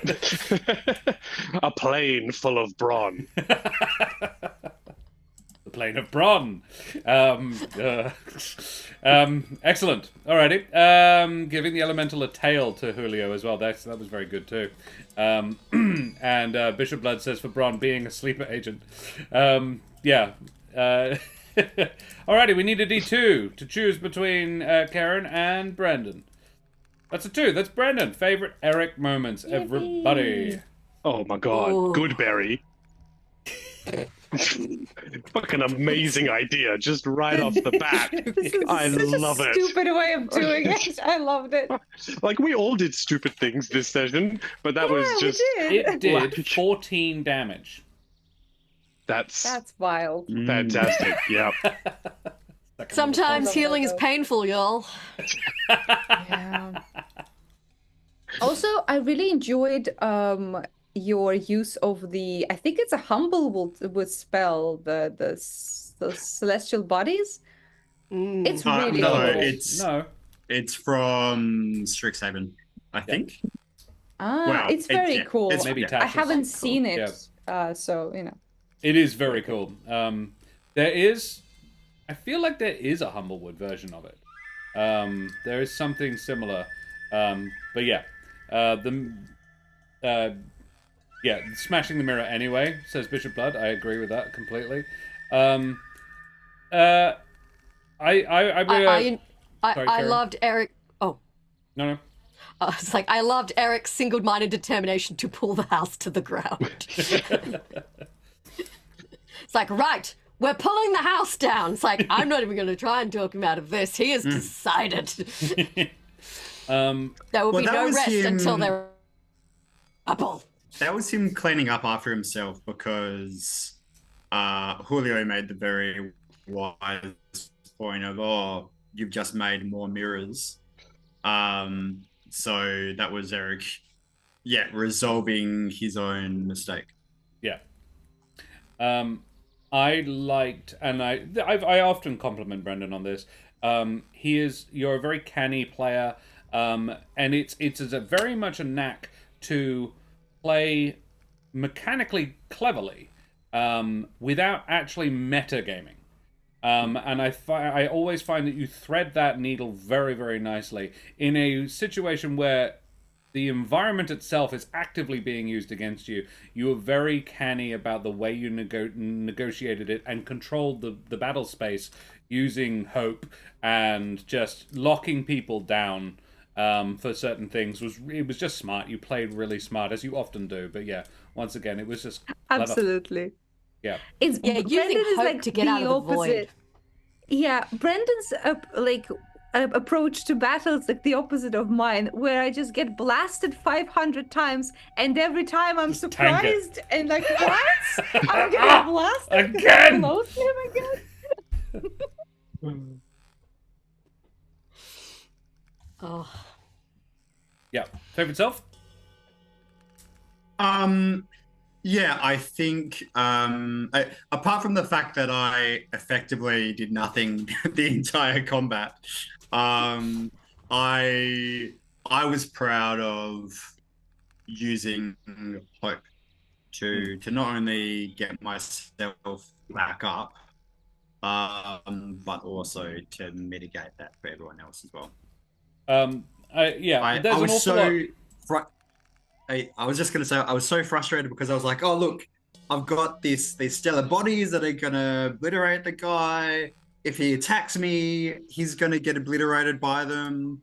And then at the end, I was like, oh no, I have mass cure wounds. I will heal myself and Julio and damage this creature all at the same time. It would be And then he great. fucked off. And then he fucked off. I felt Which very I was sorry. also mad about because I was like, oh, of the mirrors we should destroy, surely the one next to him Would be the Yeah. yeah, absolutely. I mean, yeah, he would have copped an opportunity attack and gone to a different mirror. But yeah, yeah, no, he still had about 30 hit points left. But actually, no, he had 15. Okay. But yeah, it was. The trick is, you may feel that you didn't achieve an awful lot, but there is stuff going on behind the screen that you obviously cannot see, and just sort of, it's hard to second guess stuff like, you managed to get Bron back up on the thing, so he didn't take as much damage and was able to participate actively. If he hadn't done that, then he wouldn't have blown up the mirrors, and who knows what could have happened. But, you know, like, healing Julio for that pretty decent whack of healing after the combat ended absolutely prevented something else from happening. So yeah, there's stuff On that you those don't know. 3d8s, there was a 7 and an 8 and a 5. Yeah, So that was a very Nice. some big money Nice. there. Any other favorite Brendels, or shall we move to Karen? Excellent. We will move to Karen then. Favorite Karen moments. Favorite Kesh. Oh, at the very end when she gets the sending from Smoothie, What? I tossed the bugs aside. Wake up, bugs! It was so funny because you like still remember that you're covered in bugs at all times. I think that For me, I think it was immediately recognizing the danger in Eric seeing your past. Just being like, he's really not going to like that. Oh, shit. It's one thing knowing that your friend's been involved in crimes. It's another to see them depicted Literally in pictures. crazy magic art. Yeah, just bringing that to life so immediately and really was, yeah, lovely. Bishop Blood says, remembering to Hunter's Mark. Hurtful but fair. I mean, yeah, I feel like it's a little lazy to say Kesh did like half of its hit points in a single round, but she did, because it had a whole bunch of resistances and none of them were fire. It was resistant Yes. to magical physical damage. Yeah, otherwise it would be dead a long time ago. Yeah. We've already said going with the good berry, cranking it to second level. Like fuck it, let's do this. If we're gonna do it, let's do it. You gotta was also throw fun. berries at someone. You throw a lot of berries at someone. But I'm actually going to go back to the beginning when the offer came to Kesh, and how you reacted to the idea of being of you could free Trish from her curse. And yeah, Kesh's reaction to that was very good. Any others? Favorite self?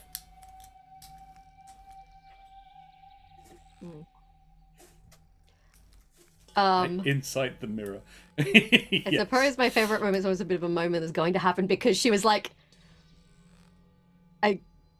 because she was like, oh, like, maybe save Trish from the curse thing, but she was also a little confused because she's like, didn't we beat the curse? How is Trish still cursed? This is confusing.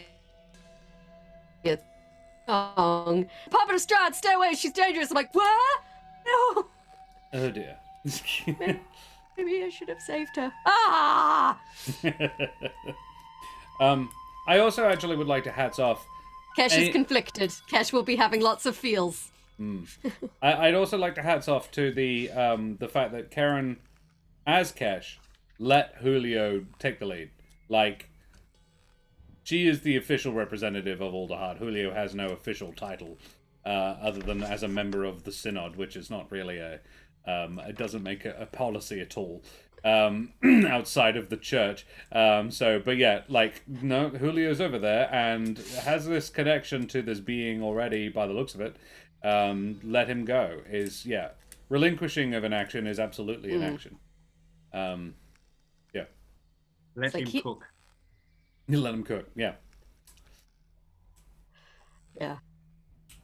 Oh, all right. Felt like Julio had the right vibe with this guy, so like. And look, if you saying no was an option that he would have politely let you do, then it would absolutely have worked.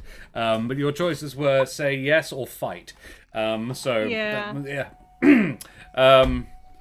Well, guys, I think we should go away from here now because we've been streaming for a gosh darn while. We will be back in about 22 hours for the start of International Talk Like Josh the Pirate Day. We've got an incredible bunch of people to come and play with. Daria and I will be back in 22 hours, and that'll be super fun for us and you guys if you want to come back and watch us. We'll be going for 24 hours straight. There's going to be loads of prizes, lots of fun to have, so come back and check us out then. Guys, who the absolute heck have you been today? Daria, let's start with you. Yeah, I'm Daria. I played Julio Switchgear. I very much enjoy being back here. It's very fun as always. Sometimes I do art. And yeah, tomorrow I'll always also be here doing a little bit of fancy pirating. Hell yeah. Goodness me. Is that the dog or the rabbit? Giddy did her thing where she tried to establish dominance and Siri reacted by like doing a frantic Attacking scrabbling her. spiral on Yeah. the floor. Because John. she's behind a cage and she'd kick the shit out of you, so you can't do anything, would. can you? John, who the heck are Yeah, you? our rabbit would absolutely kick the shit out of our dog. Cool. I'm John. I've been playing Bron. I've been a performer for a long time and just really enjoy playing with my friends. Excellent. And also, like, accidentally casting shit that fucks everything up. So, you know. You got a But play in the coming most up? fun ways. Like you said, you're doing Macbeth, was it? Yes, definitely. So I'm doing Macbeth, not this weekend, but next weekend in Melbourne, in case anyone happens to be there. Heck yeah. Yeah, which is why I'm Who not are you here next playing weekend. in? Banquo. Who are So you- I get stabbed to death Nice. and then come back as a ghost. Nice. Excellent. Nice. Good fun. Yeah, Nice. it's very fun. Yes. Excellent. Alrighty, Karen, who the heck are you? Hello, I am Karen, sometimes known as the Mother of Bunnies. I'm a performer, a writer, an internet addict. You can find me here often on Tuesday nights playing Baldur's Gate 3. I know there are other ones. Not the other ones. Yeah. Yeah. And now I'll be back on Thursdays to play Cash Glitterweave, who's in some shit. And yeah, I'll be on Saturday night. I had to think about it. Saturday from 8 we'll be playing Humblewood of Hearts and Homes, which will be cool. Yeah. Karen will be Gonna be starting up. Come hang out, around- donate $5 or more, and you go into a Prez draw, win cool things. Karen will be starting up around midday on Saturday, our time. Going to finish Baldur's Gate 3. We'll see. Hopefully, she should do. She is right outside the door to the final fight. This is me, though. This Yeah. is me. I'll probably be there for at least some of it. I may be sleeping. We'll see. And then at 4 You're gonna PM, leave me to make choices by myself? That's brave. And then at 4 p.m. on Saturday afternoon, Karen will be 1/3 of the Hearts and Homes crew with Kiki, Milo, and Kingsley, Renegade Chicken, and Jess for another episode in the Humblewood. Since last Thursday, we will have had every current running game of Humblewood in a week in 10 days, which is pretty neat. and not something I've ever done before. And I didn't realize I actually had 4 concurrent worlds, like, all running at the same fucking time. One of them is very occasional, 2 of them really, but, like, still. Brendan, who the heck are you? I am Brendan Ellis. I'm an actor, director, nerdy guy, and it's been nice to be back and be the super kind, generous, and patient Eric. The sane one, I think. Like the. It depends on the circumstance. Well, yes. And I be Josh the Pirate. You can find me here on my channel, Corsair's Cove, where we run a fuck ton of TTRPGs, and we'll be doing so over the next 48 hours. So come and hang out with us for all of those. We've got a bunch of prizes donated by Crispin Crunch. Us here at Corsair's Cove as well. Mike Moans, the fantastic Mike Moans. There's a link for Mike. The splendid Trollord Games have donated some fantastic vouchers for their online store. Wooten Forge have given us a Jarrah Dice Keeper, but not exactly the same as this one, to give away. And Roll with Advantage have given us so many beautiful sets of dice, as they always do. Fantastic folks, all of those. And all of those are in the prize draw. There is more prizes from more different places than there have ever been before, so let's see if we can't raise $3,000 this year is actually my target. We did 2,700 last year, so I'm hoping for squeeze a little bit more out of you. And I think we need to go and find somebody to raid. Oh, Nerds of the West are streaming currently, as That's been a are while since- Trollord Games. This is hard. Ooh, I don't think we've never. I don't remember. Well, the thing is, so Trollord Games, Gaming. Trollord Games are actually going to be running a game with us tomorrow. So we should let's do that because we haven't seen Nerds in a while, but they're unboxing Magic the Gathering stuff by the looks of it. I reckon we go and raid the Troll Lords. Let's do that. So we will drop a raid over on Troll Lord Games, guys. Throw your favorite raid emotes up in chat. Tell them where you came from. Show them the love like we always do, and we will see you same bat time, same bat channel tomorrow evening at 8 p.m. to start off International Talk Like Josh the Pirate Day. Say goodbye, everybody. Bye. Bye.